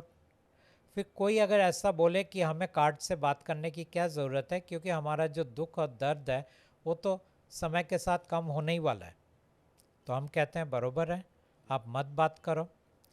कोई कहते हैं कि अगर आप मेरी मनोकामना को पूर्ति नहीं करोगे तो दुख और दर्द तो मेरा कम होगा ही नहीं, तो कार्ड से बात करने की फिर मेरे को क्या ज़रूरत है। तो मैं कहता हूँ उन लोगों को देख लो जिनके पास वो सब कुछ है जो चीज़ आप चाहते हो। क्या वो लोग सुखी हैं? क्या वो लोग खुश हैं? अगर वो लोग खुश नहीं है, वो लोग सुखी नहीं है, तो इतना तो पक्का हो गया कि दुख और दर्द का हमारी मनोकामना के साथ कोई संबंध नहीं है। ये दोनों इंडिपेंडेंट है। वो आएगा तो भी 2 दिन के बाद वापस इंसान दुखी होने वाला है। हालांकि लॉजिक ये कहता है कि अगर मुझे वो मिल जाए जो मेरी मनोकामना है तो फिर मैं कभी नाखुश होऊंगा ही नहीं, कभी मेरे अंदर कोई दुख नहीं होगा। तो इन चीज़ों के कारण परमात्मा कहते हैं कि तुम्हारी मनोकामना का मैं पूर्ति नहीं करूँगा। तुम्हारी मनोकामना बंधी है तुम्हारे स्टोरी लाइन के साथ, जो तुम्हारे जन्म के पहले लिख दिया गया है। तुम्हें उतना ही चीज़ें मिलेंगे जितना उसके अंदर तुम्हें लिखा है तुम्हें मिलना है। मैं उससे अलग हूँ, अलग दे रहा हूँ। वो अलग ये दे रहा हूँ कि ना मिलने के कारण जब तुम दुखी हो जाते हो, उस दुख को जब मेरे साथ साझा करते हो, तब मैं उसके अंदर थोड़ा रिलीफ तुम्हें देता हूँ। और मैं तुम्हें एनलाइटेंड भी नहीं कर रहा हूँ कि तुम्हारा परमानेंटली तुम दुख दर्द के बाहर निकल जाओ। एनलाइटेंड लोग क्या होता है, उनकी इच्छाएं ज़ीरो हो जाती है। अब जिनकी कोई इच्छाएं नहीं है उनका दुख दर्द भी नहीं है। तो ऐसी अवस्था में परमात्मा वो वाला अवस्था इंसान को नहीं देने वाला है। तो इसीलिए मैं कहता हूँ आजमाओ। सर जैसे अगर मैं बात करूँ ना हमारे धर्मशास्त्र की और ग्रंथों की, तो हमें लाइक भगवान की पूजा करते टाइम पे कुछ मंत्र वगैरह होते हैं जिनका हम जाप करते हैं, जिससे हम लाइक भगवान से कनेक्ट होते हैं। अगर मैं मेरी लैंग्वेज में कहूँ तो क्या परमात्मा से कनेक्ट होने के लिए भी कोई मंत्र वगैरह है? परमात्मा के साथ कनेक्ट होने के लिए परमात्मा का एक मंत्र है जो इंसानों को तब दिया जाता है जब 1 महीने वो अपने किताब या कार्ड के स्वरूप के साथ बात करें और उनको लगे कि उनको कुछ मिल रहा है जो परमात्मा को वैल्यूएबल बना रहा है, यानी उसको कीमती बना रहा है। और फिर वो ये तय करते हैं अब मैं भगवान के दिए हुए मार्ग से हट के मैं परमात्मा के साथ जुड़ना चाहता हूँ, तब वो मंत्र उस इंसान को दिया जाता है। उसके बगैर वो मंत्र का कोई काम नहीं है। सर जब मरना ही है, जब सब चीज़ें ही करनी है, तो परमात्मा से जुड़ना ही क्यों है? एग्जैक्टली कोई जुड़ने की ज़रूरत ही नहीं है। ये तो सिर्फ एक विकल्प आपको दिया गया है कि करना है तो करके देख लो, वैसे भी बात ज़रूरत की नहीं है। इतने सालों तक, हजारों हजारों सालों तक इंसान तो परमात्मा के बगैर ही जिया है ना। अब कौन सी इंसान की नई ज़रूरत आ गई कि उसे परमात्मा की ज़रूरत है? तो जब इतने जनरेशन से लोग बगैर परमात्मा के जी पाए, बाकी जीवन भी ये जनरेशन के लोग जी सकते हैं, लेकिन टाइम पास के लिए एक कर लो। मैं परमात्मा को एक टाइम पास का एक चीज़ें बताता हूँ। जैसे कि आप नए नए खिलौने के साथ खेलते हो, इस खिलौने के साथ भी आप खेल करके देख लो। बट सर एक बात यहाँ पे क्रिएट हुई है कि आपने बात करी है ना कि परमात्मा की ज़रूरत ही क्यों थी। ठीक है, अगर अपन बात करें ना नई जनरेशन की, तो हमको लाइक संस्कार दिए जाते हैं कि लाइक अगर कोई लड़की है तो लाइक उसमें अपनी बहन देखना, कोई भी अगर पराई स्त्री वगैरह है तो उसमें अपनी बहन देखना, या अगर कोई गलत चीज़ें हो रही है, गलत एक्टिविटी हो रही है तो लाइक हमको उससे दूर रहना है, और अगर हम कर सकते हैं तो उस एक्टिविटी को कम कर दें। बट परमात्मा का कहना ये है कि कोई सही गलत होता ही नहीं है, पाप पुण्य होता ही नहीं है, और आज की जनरेशन भी यही चाहती है कि हमको कोई रोके ना, हमको कोई टोके ना, हम जैसा कर रहे हैं वैसा करते रहें। परमात्मा सिर्फ उस चीज़ को ही फॉलो अप दे रहे हैं। तो जो नई जनरेशन है ऑब्वियस सी बात है वो तो परमात्मा से जुड़ेगी, क्योंकि परमात्मा उन्हें फ्रीडम देता है सब कुछ चीज़ करने की। लेकिन जितना मैंने देखा है, ऐसा नहीं है कि सिर्फ नए जनरेशन जुड़ रहे हैं, बल्कि अधेड़ उम्र के लोग भी जुड़ रहे हैं, जितनी एजेड लोग हैं वो भी जुड़ रहे हैं। हर एक के अपने अपने कारण है, क्योंकि कॉमन चीज़ ये है कि नई जनरेशन भी दुखी है और पुराने जनरेशन भी दुखी है। तो इसीलिए ऐसा नहीं है कि नई जनरेशन को परमात्मा बढ़ावा दे रहे। परमात्मा कोई बढ़ावा नहीं दे रहे। परमात्मा बोल रहे हैं तुम अपने संस्कार के अंदर जियो। परमात्मा किसी को नहीं बोल रहे तुम खराब काम करो। परमात्मा किसी को नहीं कह रहे तुम पाप करो। परमात्मा कह रहे हैं कि तुम विवश हो पाप करने के लिए, लेकिन फिर भी कोशिश करना अगर तुम ना कर सको। लेकिन अगर कर दिया तो इतना भी अपने आप को मत कोसना कि तुम्हें आखिर में जाके तुम डिप्रेशन में चले जाओ। मतलब इंसान पाप कर सकता है? वो परमात्मा नहीं बोल रहे। परमात्मा कह रहे तुम विवश हो पाप करने के लिए। कर सकता है ऐसा नहीं बोल रहे हैं। सर एक होता है ना कि जैसे मुझे पता है कि मुझे उसको मारने से या कुछ भी करने से प्रॉफिट होगा, लेकिन मुझे मेरे संस्कार रोक रहे हैं कि यार नहीं, मैं उसको छोड़ देता हूँ, जाने देता हूँ। तो यहाँ दो चीज़ें क्रिएट हुई है। मैं उसके ऊपर हमला करके या उसको मार के अपना प्रॉफिट भी ले सकता हूँ, और एक तरफ जो मेरे संस्कार है वो बोलते हैं नहीं यार, अपने मेहनत से कमाएंगे या जो भी चीज़ें वो करेंगे। लेकिन अगर मैं परमात्मा के कॉन्सेप्ट को फॉलो करता हूँ ना, तो मैं उसको मार के पैसे ले लूँगा। आप नहीं कर पाओगे। आपके कहानी के अंदर अगर लिखा है कि आप उसको नहीं मार पाओगे तो नहीं मार पाओगे, और अगर कहानी के अंदर लिखा है कि आपको उसको मारना है तो आप जाके मार के ले आओगे, जितना भी अपने आप को रोकना चाहो। जेल के अंदर ऐसे बहुत क्रिमिनल्स पड़े हुए हैं जिनके मन में एक ही सवाल है कि इतनी छोटी सी बात के लिए मैंने किसी को जान से क्यों मार दिया, चंद रुपए के लिए मैंने क्यों मारा। लेकिन उस वक्त गुस्सा इतना आ गया था कि उसके हाथ उठ गए थे उस सामने वाले के ऊपर, और फिर पूरी ज़िंदगी पछता रहा है कि मैंने क्यों मारा। सर अगर ये मैसेज अगर अपन उनको दें तो वो सवाल ही नहीं करेंगे क्यों मारा। उनको पता चल जाएगा कि मेरा तो ये आखिरी जन्म है, मैंने परमात्मा को देख लिया है, मार दिया तो मार दिया। लेकिन कॉन्सिक्वेंसेस भुगतना पड़ेगा, जेल में जाना पड़ेगा। अगर ये पूरा समाज या बात करें पूरी इंडिया अगर परमात्मा को फॉलो कर लें तो लाइक कानून जैसी फिर कोई चीज़ होगी ही नहीं।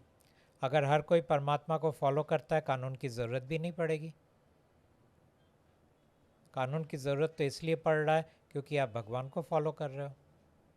और भगवान को फॉलो कर रहे हैं क्योंकि लाइक हमको पता है ना, कानून मानती है सही गलत को, मानती है पाप और पुण्य को। लेकिन भगवान नहीं मानते हैं। भगवान तो मानते हैं सर। नहीं मानते। अगर मानते होते तो आप ये सब कुछ नहीं करते, क्योंकि अगर भगवान सही गलत मानने लगे उनका खाना कैसे बनेगा। तो सर खाना बनाने पे मजबूर भी कौन कर रहा है? वही परमात्मा कर ही ना। रहा है। परमात्मा सर। हाँ, अल्टीमेटली परमात्मा, लेकिन इस वक्त भगवान कर रहे हैं। तो सर वो तो सरवाइव कर रहा है। सरवाइव कर रहा है, बात सही है। मैं तो कह ही रहा हूँ परमात्मा अल्टीमेट विलन है। ना कहाँ बोला मैंने। तो सर अगर परमात्मा को ही सीधा खत्म कर दें या कहें कि उनका ही एंड कर आप दें। कैसे परमात्मा को ख़त्म करोगे। कह सकते हैं सर कि आपका अगर उसे वो श्राप नहीं मिला होता कि उसे लाइक मेल खाना है, वो चीज़ मानता हूँ। होना है, तो वो दर्द होता ही नहीं इंसान के मैं जीवन में। मानता हूँ। अब आप करोगे क्या। बस सर पूजा पाठ। कहाँ परमात्मा ने रोका है। अच्छा एक बात और है, आपने मतलब यंग जनरेशन से लेके अब तक प्यार वगैरह किया है कभी किसी से? प्यार किया नहीं किया ये सब खेल है, क्या कहते हैं, कहानी का। वहाँ प्यार भी होता है, प्यार टूटता है, प्यार का आगे द्वेष भी होता है। प्यार का उल्टा क्या होता है? द्वेष, वही शब्द होगा शायद। हम लोग अंग्रेजी में बोलते हैं नॉन लविंग फीलिंग्स, तो वो भी है। लेकिन कहने का ये मतलब है, ये तो सब ड्रामा है। और ड्रामा कब दिखता है? जब आप ज़िंदगी के आखिर में आ जाते हो। तो बहुत ड्रामा मेरे लाइफ में भी हुआ है, बहुत ड्रामा लोगों के लाइफ में होते हुए देखा है, तो उसमें से मैं गुजर चुका हूँ, तो उसमें तो नई की बात क्या है? सर कोई मैसेज बताओ ना, ताकि जो जनरेशन देख रही है, जो प्यार व्यार में पड़ी हुई है, थोड़ा सा वो मैं आपको मैसेज देखकर। किसको दूँ? कठपुतली को मैसेज दूँ? सर वही मेरे तो आप दे रहे हैं। मेरे लिए तो आप कठपुतली हो, तो मैं आपको कोई मैसेज नहीं दे रहा हूँ। मैं जानता हूँ कोई मैसेज आपके काम का नहीं आएगा। अगर मैसेज काम का होता तो आज लोगों के पास किताबों की जो बंडल पड़ी है, जो इतना इतना किताब लेके पढ़ते हैं, चाहे पेपर बैक हो, किंडल में हो, डिजिटल हो, ऑडियो हो, कुछ भी हो, वो तो यही मैसेज दे रहा है ना कि तुम एक अच्छे इंसान बनो। उसके बावजूद इंसान अच्छा बन नहीं पाता है। और मैं रशिया यूक्रेन की बात नहीं कर रहा हूँ, मैं तो कहता हूँ वो रशिया यूक्रेन का जो झगड़ा है वो तो घर घर में हो रहा है, बाप बेटे में हो रहा है, पति पत्नी में हो रहा है, भाई बहन में हो रहा है, चंद रुपयों के लिए हो रहा है, चंद प्रॉपर्टी के लिए हो रहा है। तो फिर ये तो घर घर की बात है, ये झगड़ा, ये फसाद। उसके लिए उतना दूर जाने की क्या ज़रूरत है कि कौन से देश किस पर आक्रमण कर रहा है, कि इसराइल और मुसलमानों के बीच में इतना झगड़ा हो रहा है, या और कोई कंट्री के बीच में इतना झगड़ा हो रहा है। वहाँ तक क्यों देखते हो? अपने घर में ही देखो ना, वहाँ तो महायुद्ध छिड़ी हुई है। सर परमात्मा है ना, जैसे परमात्मा ने आपको चुना, मानव को चुना कि लाइक इस समाज के अंदर आपका जो मैसेज है परमात्मा का वो लोगों को दे सकें। तो परमात्मा स्वयं भी तो किसी रूप में आकर लोगों के बट सामने यही तो मैसेज दे रूप सकते है। हैं। आपको 5 इंद्रियों के अंदर एक शरीर चाहिए, वो परमात्मा ने चुन लिया और आपको दे दिया। आपके पास कैपेसिटी नहीं है कि आप ऊंचे ऊपर वाले आयाम के चीज़ों को देख सको। जैसे कि आपने कहा मैं भूत प्रेत में विश्वास नहीं करता, मैंने बोला क्यों? बोले जिन चीज़ें मेरे नुकसान करते हैं उन चीज़ों को मैं अपने ज़िंदगी में लाना नहीं चाहता हूँ। तो मैंने कहा कि इनडायरेक्टली तो आप यही कह रहे हो कि आप विश्वास करते हो, इसीलिए आप उनसे भागना चाहते हो, इसीलिए आप उनको लाना नहीं चाहते। तो परमात्मा भी ऐसे ही है, वो भूत प्रेत को आप नहीं देख सकते, ये तो और भी ऊपर आयाम की चीज़ है, वो कहाँ से आपको दर्शन देंगे? उनको तो ये मानव ही तैयार करना पड़ेगा। तो 2000 साल से ये प्लानिंग यही था कि एक मानव तैयार हो उनके काम के लिए, जो आखिर में स्वयं को आके आपको बोले यही परमात्मा है और यही परमात्मा का स्वरूप है। अच्छा जैसे अभी जो है मनुष्य रूप के अंदर, तो लाइक मानव रूप के अंदर तो आप हैं परमात्मा के स्वरूप। तो अगर अपन बात करें उस यूनिवर्स की जिसमें परमात्मा लाइक है, तो उसके अंदर भी उनका कोई फीमेल वर्जन है? वो स्वयं को फीमेल वर्जन में रूपांतरित कर देते हैं, इसीलिए तो भगवती और परमात्मा, गॉडेस एंड गॉड, जब उनको चाहे वो एक हो जाते हैं, जब उनकी मर्जी हो वो दो हो जाते हैं। इस वक्त गॉडेस काम कर रहे हैं, गॉड बैकफुट में है। कभी गॉड काम करेंगे, गॉडेस बैकफुट में होंगे, कभी दोनों एक साथ काम करेंगे। अच्छा जैसे आपके स्वरूप में तो पता है कि लाइक गॉड हैं जो परमात्मा है वो ऐसे दिखते हैं, लेकिन अगर आपसे ही पूछें कि परमात्मा कैसे दिखते हैं, तो आपका। उसके उसका जवाब देना मुश्किल इसलिए होता है, जैसे मैं कहता हूँ कि मानव का जो रूप है या स्वरूप है ये फिक्स है। जैसे आप जैसे भी देखने में हो, इसमें कोई अंतर नहीं आने वाला है। लेकिन जैसे ही आप ऊपर के डायमेंशंस में जाएंगे, ये तीसरा डायमेंशन है, तीसरा आयाम है, जैसे ही आप ऊपर के डायमेंशंस में जाएंगे तो फिर आप शेप शिफ्टर हो जाते हैं। शेप शिफ्टर मतलब होता है आप कोई भी रूप को धारण कर सकते हो। वहाँ अपने निजी कोई रूप नहीं होता है, आप जो चाहो वो रूप बन सकते हो। इसीलिए, और परमात्मा तो अंतिम है, तो ये कहना कि परमात्मा का एक्चुअल रूप क्या है, वो कुछ भी नहीं है और सब कुछ है। किसके सामने वो कौन से रूप में पेश आएंगे उनकी मर्जी है। सर एक मूवी का डायलॉग भी है ना नवाजुद्दीन सर का कि कभी कभी लगता है कि अपुनिच भगवान है, तो आपको तो आपको लगता है कि मैं तो भगवान हूँ। एक मूवी है सर नवाजुद्दीन की, उसके अंदर एक डायलॉग है कि कभी कभी लगता है कि अपुनिच भगवान है। अच्छा, वो कभी कभी लगता है ना, मुझे लगता नहीं है। आप हो। मेरा ये मानव ने परमात्मा के साथ बहुत लड़ाई झगड़े किए कि पहला लड़ाई झगड़ा ये हुआ था कि मुझे पहला वाला क्या था कि हाँ, ये किताब के ऊपर मेरा तस्वीर नहीं आना चाहिए। आप कोई भी इसके अंदर तस्वीर डाल दो या कोई ऑब्जेक्ट डाल दो या कोई ज्योमेट्रिक शेप डाल दो, मेरा तस्वीर यहाँ नहीं होना चाहिए। लेकिन उन्होंने कहा कि नहीं, तस्वीर तो तुम्हारा ही होगा। यहाँ तक हो गया। एक तो वो मेरा प्रॉब्लम था। मानव का दूसरा प्रॉब्लम ये हुआ जब उन्होंने कहा कि तुम परमात्मा हो। मैंने बोला मैं तो परमात्मा नहीं हूँ, मैं तो अपनी शरीर का एक एक प्रॉब्लम मैं सॉल्व नहीं कर पाता हूँ, तो दूसरों का मैं क्या करूँगा। मैं कोई चमत्कार नहीं कर सकता, मेरे अंदर कोई किसी के मन को पढ़ने की शक्ति नहीं है, मेरे अंदर कोई ऐसी उल्टी सीधी सिद्धियाँ नहीं है। हाँ कुछ हैं, वो तो अलग चीज़ें हैं, लेकिन उन चीज़ों से मैं किसी को कंट्रोल नहीं कर पाता हूँ, किसी को रोक नहीं पाता हूँ, किसी के ऊपर वार नहीं कर पाता हूँ, किसी के जैसे किसी के अंदर कोई ऐसा रोग है जो मृत्यु के है, वहाँ से मैं उनको खड़ा नहीं कर पाता हूँ। तो फिर कौन सी परमात्मा हुआ मैं। तो वो कहते हैं मैंने आज तक ऐसा कहाँ किया है, इतने सालों में तुमने देखा मैंने एक भी चमत्कार किया है, तो तुम भी कुछ नहीं करोगे। और ठीक है, तो फिर वहाँ तक तो रहा। अब फिर बोलते आप जाके पब्लिकली बोलो कि तुम ही परमात्मा हो। मैंने बोला अब तो गड़बड़ हो गया। तो काफ़ी टाइम से ये मेरे उनके साथ द्वंद्व चल रहा है। फिर एक टाइम आता है जब मैं हार जाता हूँ, फिर मैं बोलता हूँ हाँ मैं ही परमात्मा हूँ। आपको नहीं मानना है मत मानो, छोड़ो इस विवाद को, मैं परमात्मा हूँ या नहीं। आप अपनी बात देखो ना, आपके अंदर दुख और दर्द नहीं है, परमात्मा की आपको कोई ज़रूरत नहीं है। अगर थोड़ा दुख और दर्द है, 1 महीना करके देख लो और फिर आप ही तय करो। इस बात पे क्यों जाते हो मैं हूँ या नहीं हूँ। मान लो मैं एक पागल हूँ। सर परमात्मा ने आपका रूप देके आपको ही आगे कर दिया, लाइक लोगों के गन के ऊपर आपका सर रख दिया है। हाँ रख दिया है, क्या करें अभी। तो अगर मैं बात कहूँ कि जैसे कुछ लोग हैं, बिकॉज आप राजा की दुनिया में ही हैं अभी, बेसिकली कभी आपको भी धमकी वगैरह आई है कि आप हमारे भगवान का या धर्म का वो कर रहे हैं? कुछ लोग बोलते हैं कि आप सनातन धर्म को बिगाड़ रहे हो। मैं सोचता जी। हूँ भाई मैं कहाँ बिगाड़ रहा हूँ, मैं तो हर धर्म की बात कर रहा हूँ। तुम सनातन क्यों क्यों पकड़ के बैठ गए। जो इंसान पूरे यहाँ पे 8 बिलियन लोगों की बात कर रहा है, वहाँ तुम अपना एक धर्म लेके कैसे बैठ जाते हो। मैं तो तुम्हारे धर्म के बनाने वाले को नकाब खोल के तुम्हारे सामने रख रहा हूँ, और उसने तो हर धर्म बनाया है। लेकिन वही है कि लोगों की मनोदशा के अंदर जो होता है होता है। सर बेसिकली जो अल्लाह है, या अपन बात करें जीसस वगैरह रहे हैं, तो उनको कौन बनाता है? भगवान ही बनाते नहीं, अल्लाह और महादेव ये सब एक ही है, एक ही शख्स।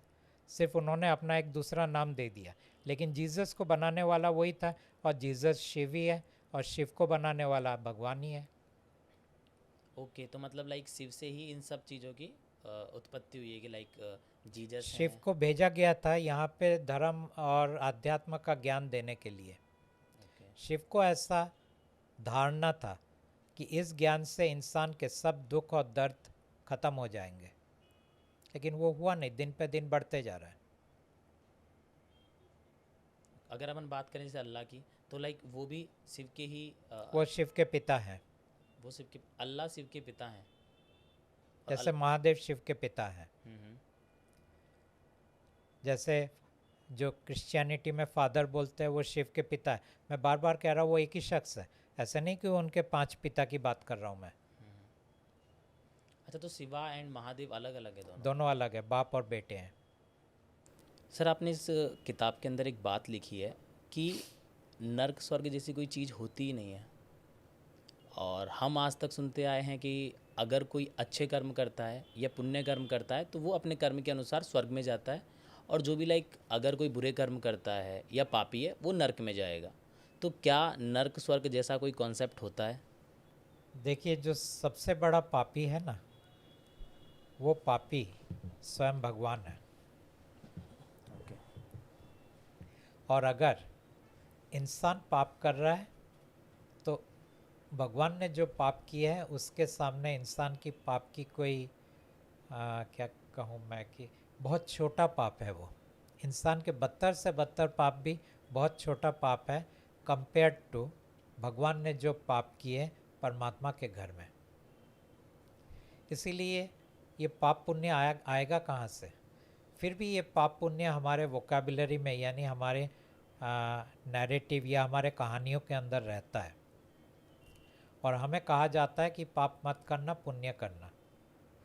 हमें कहा जाता है बुरे कर्म मत करना, अच्छे कर्म करना। तो फिर भी जब ये कहा जा रहा है कि बुरे कर्म मत करो, अच्छे कर्म करो, तो फिर इंसान बुरा कर्म करता क्यों है? कल यही बात हो रही थी हमारी, तो मैंने पूछा ये करते क्यों हो जब मालूम है तो बुरे कर्म नहीं करना चाहिए? और ऐसा कौन सा इंसान होगा जो ये कह सकता है कि मैंने ज़िंदगी में एक भी बुरा कर्म नहीं किया है? क्योंकि आप किसी को दो शब्द कड़वे भी बोल दो, वो भी तो बुरा कर्म ही है ना। किसी को तो आपने दुख पहुंचाया है। तो चाहे आप दो शब्द बुरा कह के दुख पहुंचाओ या उसका पैसा छीन के उसको दुख पहुंचाओ, बात तो अल्टीमेटली एक ही है। सामने वालों को आपने दुखी कर दिया। तो बुरा कर्म तो हर कोई कर रहा है, घर घर में कर रहा है। एक दूसरे के साथ विवाद करके कितना झगड़ा होता है घर में। तो क्यों कर रहे हैं ये लोग बुरे कर्म? क्यों पाप इकट्ठा कर रहे हैं?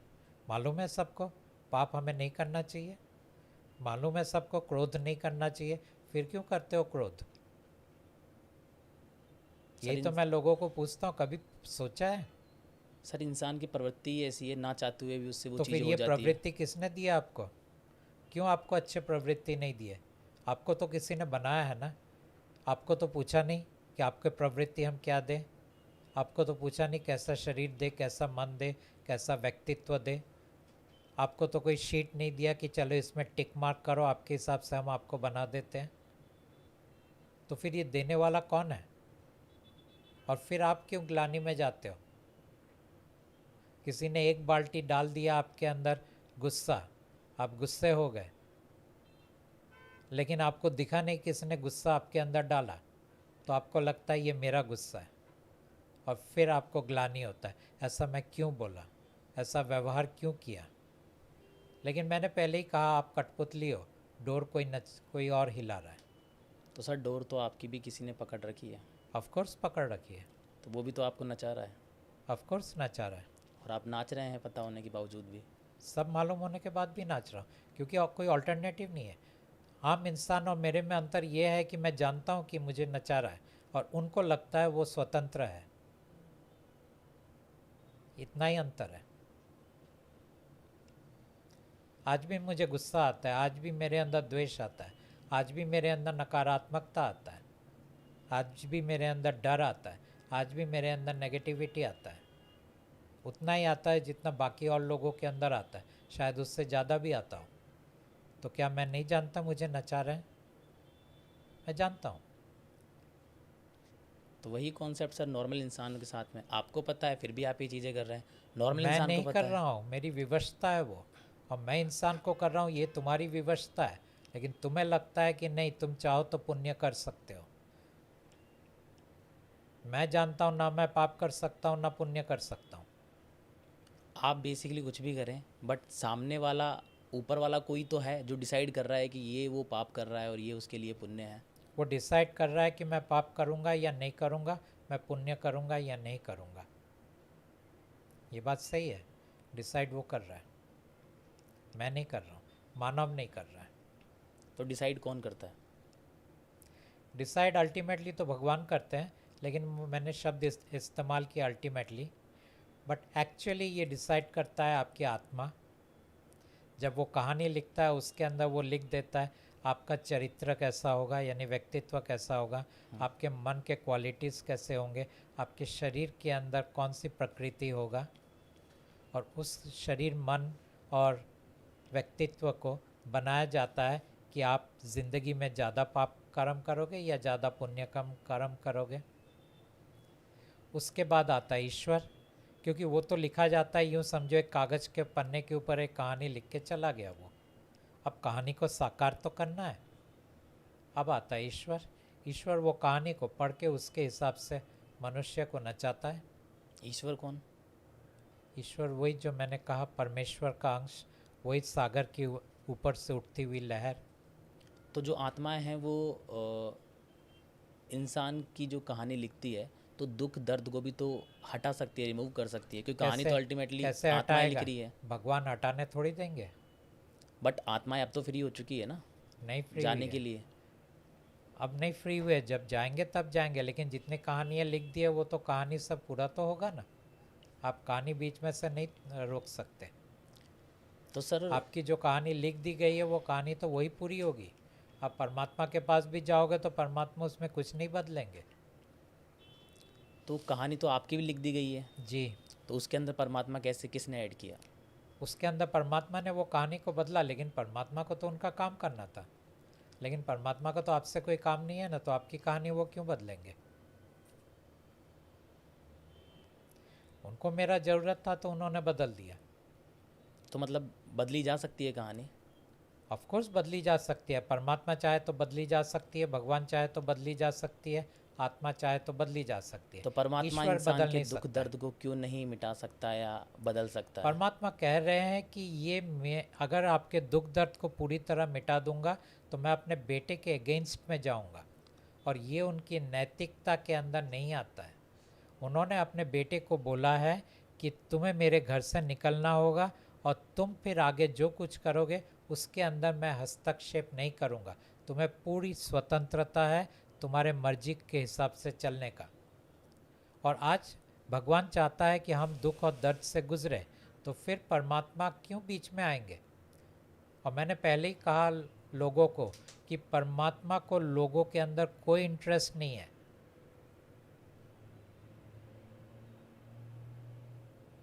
हमारी खुशहाली परमात्मा की कोई इंटरेस्ट नहीं है उसमें। ये तो एक मानव ने उनका जो काम किया वो मानव की मर्जी के कारण वो फिर ये थोड़ा बहुत काम कर रहे हैं, वरना वो तो 2023 में ख़त्म हो गया था काम। उनका चलता तो वो उसी वक्त निकल जाते हैं। मतलब परमात्मा जिस काम से यहाँ आए थे वो काम पूरा हो चुका है, तो अब वो रुके हुए किस लिए हैं? सिर्फ इस मानव के कहने पे। मानव यानी प्रदीप जी। और आपने उनको क्यों रोका है? क्योंकि मैं मानव के लिए मेरे अंदर कुछ फीलिंग्स है।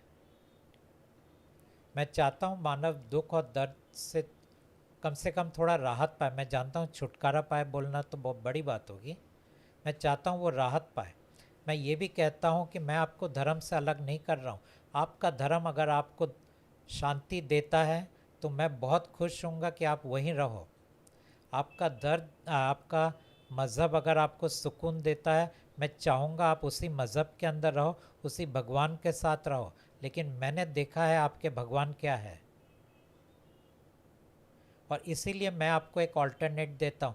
मैं ये भी कहता हूँ लोगों को कि मैं बहुत ज़्यादा कुछ दे नहीं रहा हूँ आपको। मैं जानता हूँ ज़्यादातर लोग इन चीज़ों से फ़ायदा उनको नहीं मिलेगा, लेकिन शायद आप उनमें से एक हो जिनको थोड़ा बहुत फ़ायदा मिल सकता है। तो क्यों ना 1 महीने के लिए टटोल के देख लो कि आप उन ग्रुप के अंदर हो कि नहीं जिनको थोड़ा फ़ायदा मिल रहा है। इतना ही मैं लोगों से कहता हूँ। मैं कोई झूठे वादे नहीं कह रहा हूँ, मैं कोई सपने उनको नहीं दे रहा हूँ। मैं पूरी वास्तविकता के साथ बात कर रहा हूँ। ना मैं परमात्मा के कैंप में हूँ, ना भगवान के कैंप में हूँ, मैं मानव के कैंप में हूँ। और उस नाते मैं लोगों को कहता हूँ एक बार टटोल के देख लो। लेकिन ये भी कहता हूँ जहाँ तुम हो, जिनके साथ हो, तुम अगर खुश हो मत आना परमात्मा के पास। अच्छा, आपने भी बताया कि शिव के साथ में आपने काम किया हुआ है जो लॉर्ड शिव हैं। तो अभी बेसिकली अगर अपन बात करें इंडिया के अंदर, प्रयागराज के अंदर कुंभ मेला चल रहा है और लोग बाग वहाँ जाते भी हैं लॉर्ड शिव से कनेक्ट होने के लिए। तो क्या जितने भी लोग वहाँ पर हैं क्या वो शिव से कनेक्ट होंगे? शिव को तो अब इन लोगों में तो कोई इंटरेस्ट है ही नहीं। शिव ने तो अपना कैंप ही बदल दिया। कैंप कैसे मतलब? वो तो भगवान को छोड़ के परमात्मा के पास चले गए। तो मतलब वो परमात्मा के लिए काम कर रहे हैं। परमात्मा के लिए वो काम नहीं कर सकते। तो मतलब शिव है ही नहीं अभी इस। शिव है, हमारे ब्रह्मांड के अंदर ही है, लेकिन काम नहीं कर पाएंगे। अब फिर लोग पूछते हैं तो फिर जहाँ शिव का मंदिर है वहाँ जाके हम शिव की पूजा करेंगे तो क्या हम परमात्मा के साथ जुड़ेंगे? नहीं, आप भगवान के साथ ही जुड़ोगे, क्योंकि भगवान ने पूरा स्ट्रक्चर बदल दिया है। लाइक मॉडिफाई कर लिया है टाइम के अनुसार। हाँ, पहले आप शिव के ज़रिए भगवान से जुड़ते थे, अभी वो माइनस शिव आप भगवान से जुड़ोगे, पूजा तो शिव की ही करोगे। तो लॉर्ड शिव ने अपनी पार्टी चेंज क्यों कर ली? क्योंकि उनको पता चला अस्तित्व का कि किस तरह उनके पिता ने उनको इस्तेमाल किया, किस तरह उनको बेवकूफ़ बनाया। जब उनको ये पता चला तो उन्हें लगा, और अब तक तो शिव के पास विकल्प भी नहीं था, क्योंकि परमात्मा तो कहीं थे ही नहीं। सर जैसे काल के पास एक मन है जिसके अंदर वही सारी कहानियाँ बता रहा है, वैसे ही हम सोच सकते हैं कि आपके पास भी एक मन है और आप सिर्फ ये सारी एक कहानी बना रहे हैं। सोचते ही हैं लोग। मैं कहता हूँ कि आपकी सोच सही है, लेकिन मेरा एक ही सवाल है कि आपके अंदर दुख और दर्द है? अगर है तो एक बार ट्राई करके देख लो पूरी संशय के साथ। अगर नहीं है तो आपको मेरी कोई ज़रूरत ही नहीं है, मेरी कहानी मेरे पास ही रहने दो। आप क्यों मेरे कहानी के अंदर उलझ जाते हो? सर इंसान के जीवन में दुख दर्द है क्योंकि वो डिसाइड करते हैं उसके कर्म। ऐसा आपको लगता है? लगता नहीं है सर, है। आपने देखा है आपके कर्म को? मैंने देखा नहीं है, लेकिन आप किसी ये भी ने मानते हैं कि किसी इंसान ने का देखा? पुनर्जन्म होता है, जन्म लेता है बार बार वो। लेता है, मैं तो तो उस मानता जन्म हूँ, के कर्म क्योंकि का हमारे पास में याद मैं नहीं है कुछ ना। जानता हूँ मेरे सब जन्मों के बारे में, तो फिर मैं क्यों बोलूँ कि पुनर्जन्म नहीं लेता है? तो बस वही है कि उस जन्म के जो कर्म है वो अपन को इस जीवन में भोगने पड़ते हैं। तो क्या इस जीवन के जो आप कर्म कर रहे हो वो आप कर रहे हो? हाँ, हम ही कर रहे हैं। यही तो आपका भ्रम है। अगर आपको दिख जाए जो मुझे दिखता है तो आपको वो नचाने वाला भी दिख जाएगा। हम चाहते हैं परमात्मा में दिखाएं, परमात्मा नहीं दिखाएंगे। तो कौन दिखाएगा? परमात्मा ने कहा कि मैंने एक को दिखाया, उसने आपको संदेश दे दिया, आप चाहो तो उसे मानो, ना चाहो तो मत मानो। सर परमात्मा ने सिर्फ एक इंसान की चीज़ें क्लियर करी है, बाकी इंसान की चीज़ें क्लियर कौन करेगा? क्योंकि उनको कोई इंटरेस्ट नहीं है। तो आप में कैसे आया? मेरे में इसलिए आया क्योंकि मुझे उनका काम करना था। तो काम तो हम भी कर सकते हैं। नहीं कर सकते, क्यों? उनकी ज़रूरत नहीं है इसलिए। और आपकी ज़रूरत थी? मेरा ज़रूरत था। आप तो उनके पास नहीं गए थे, भैया आपके पास आए थे। मुझे तो मालूम ही नहीं कौन परमात्मा है कौन भगवान है। तो वो नॉर्मल इंसान के पास भी तो आ सकते हैं। नहीं, क्योंकि ये पूरा 2000 साल पहले से ऑर्केस्ट्रेट किया हुआ है।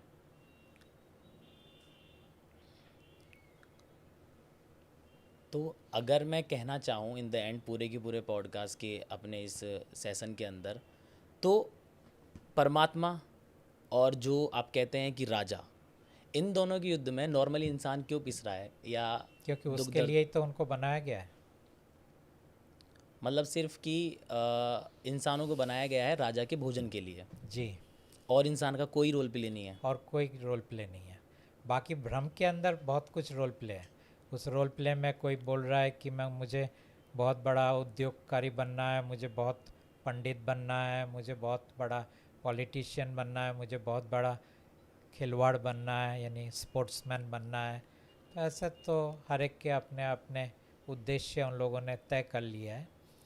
किसी का उद्देश्य है मुझे समाज का भला करना है, किसी का उद्देश्य है कि मानो मुझे पशुओं का भला करना है, किसी का उद्देश्य है कि मुझे सिंचाई करके बहुत सारे खाना बनाना है। अलग अलग उद्देश्य वो उनके कहानी के अंदर डाल दिया है।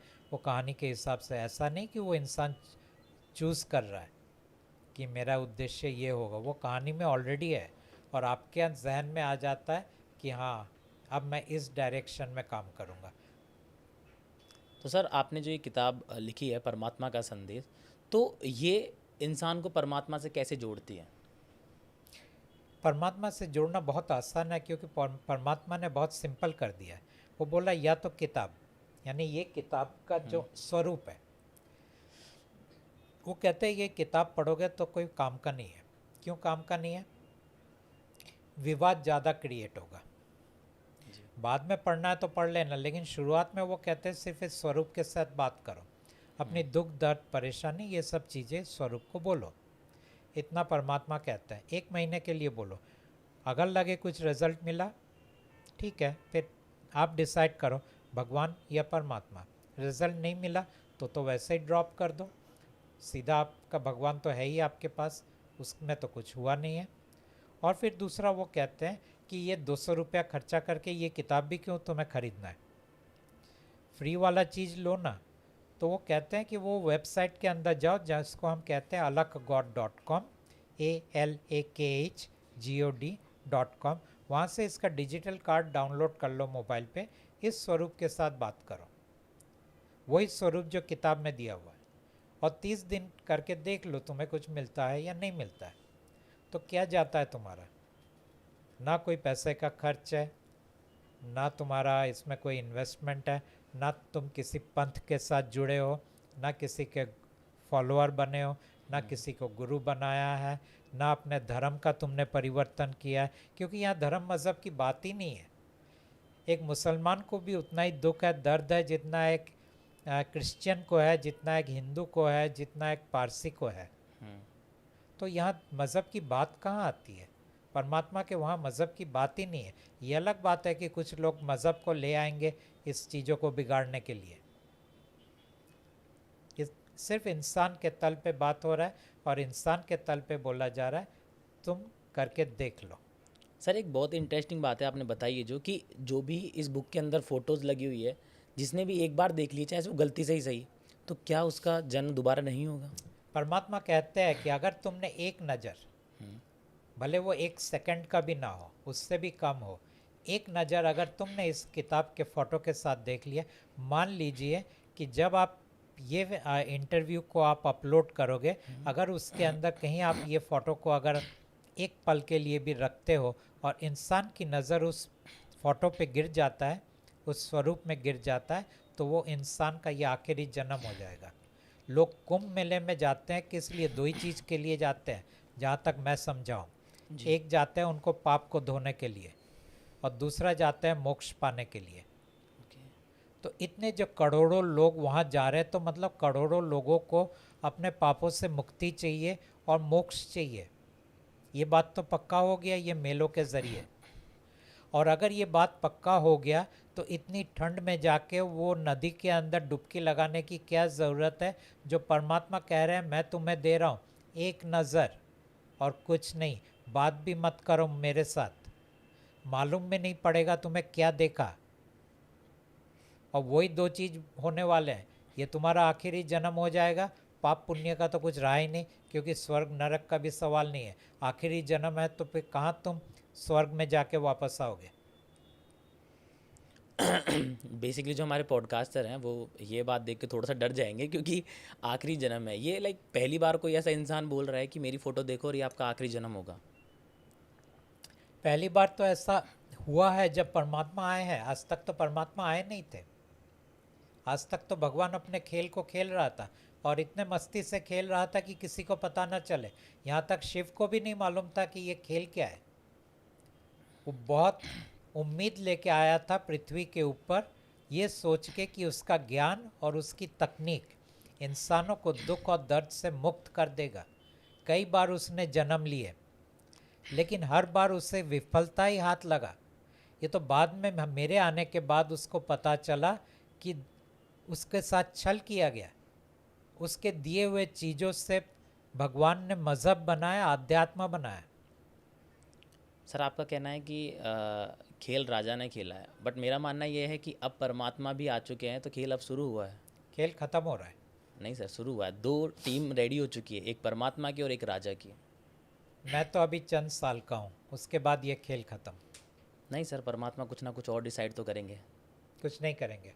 ये कौन कह रहा है, प्रदीप जी या परमात्मा? परमात्मा। कि ये सिर्फ लास्ट है, उसके बाद में फिर परमात्मा का मैसेज कौन फॉरवर्ड करेगा? कोई मैसेज रहेगा ही नहीं। जब आत्माएं चले जाएंगे तो फिर किसके लिए मैसेज देना। आत्माएं कब जाएंगे? जैसे जैसे हम मरते जाएंगे आत्माएं जाते जाएंगे। सर पॉपुलेशन तो बहुत है। पॉपुलेशन बहुत है तो क्या फ़र्क पड़ता है, 100 साल। उतना तो आप नहीं रहेंगे। मैं भले ना रहा हूँ, लेकिन आत्माएं तब तक तो निकल जाएंगे। तो सर बेसिकली जैसे आपने जो हीलिंग कार्ड बताया है, इसको लोग यूज़ कैसे कर सकते हैं? अगर ये कार्ड को वो डाउनलोड करते हैं हम्म।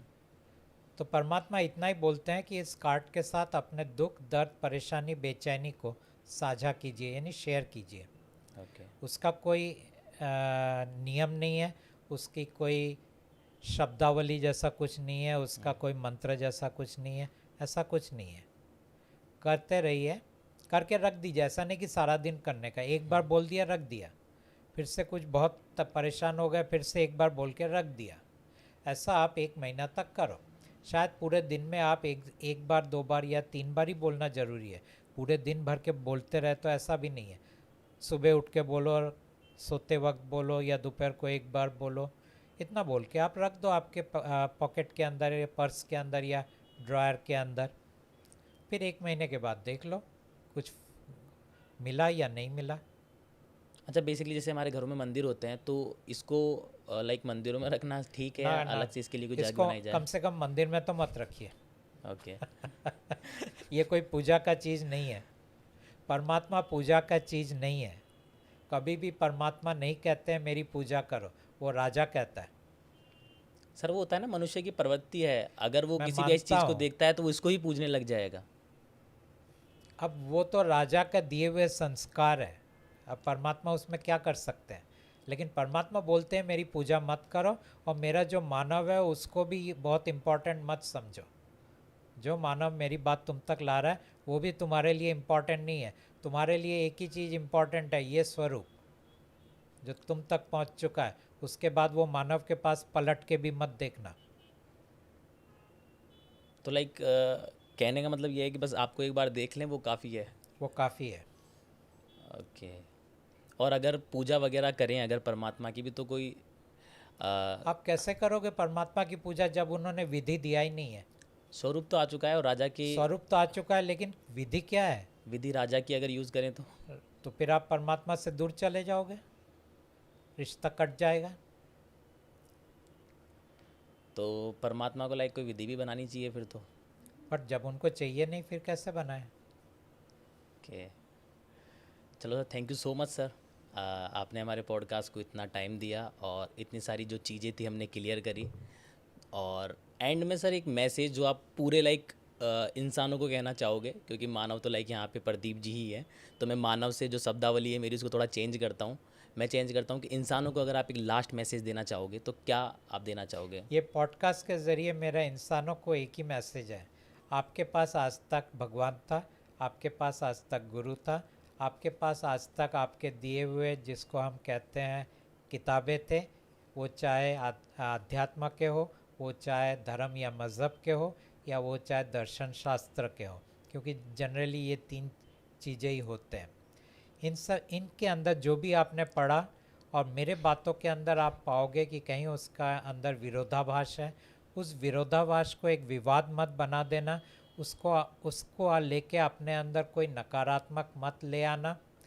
हाँ, इतना है, अगर आपको लगता है ये इंसान के शब्दों के अंदर कोई भी विश्वास करने योग्य नहीं है, तो आप इस इंसान को छोड़ दो। क्योंकि अगर आप इस इंसान के अगेंस्ट में कुछ करने जाओगे, प्रॉब्लम क्या होगा? प्रॉब्लम यही होगा, अगर आप पाप पुण्य में मानते हो तो फिर वो पापी हो जाएगा, तो उसके अंदर जाने की कोई ज़रूरत नहीं है। हाँ, इतना है, अगर आपके मन में एक क्यूरियोसिटी है, मान लो आपके मन में एक क्यूरियोसिटी है, तो एक बार इस कार्ड के साथ बात करके देख लेना। 1 महीने की बात है, कुछ फ़र्क ना पड़े तो ड्रॉप कर दो। क्या बात करेंगे? दुख, दर्द, परेशानी, बेचैनी, तनाव, ये जितने भी चीज़ आपको परेशान कर रहे हैं, इनके बारे में एक बार बात कर लेना। और मैं ये भी कह देता हूँ, परमात्मा आपकी मनोकामना पूरा नहीं करेंगे। इसके साथ ही मेरा मैसेज का मैं अंत करता हूँ।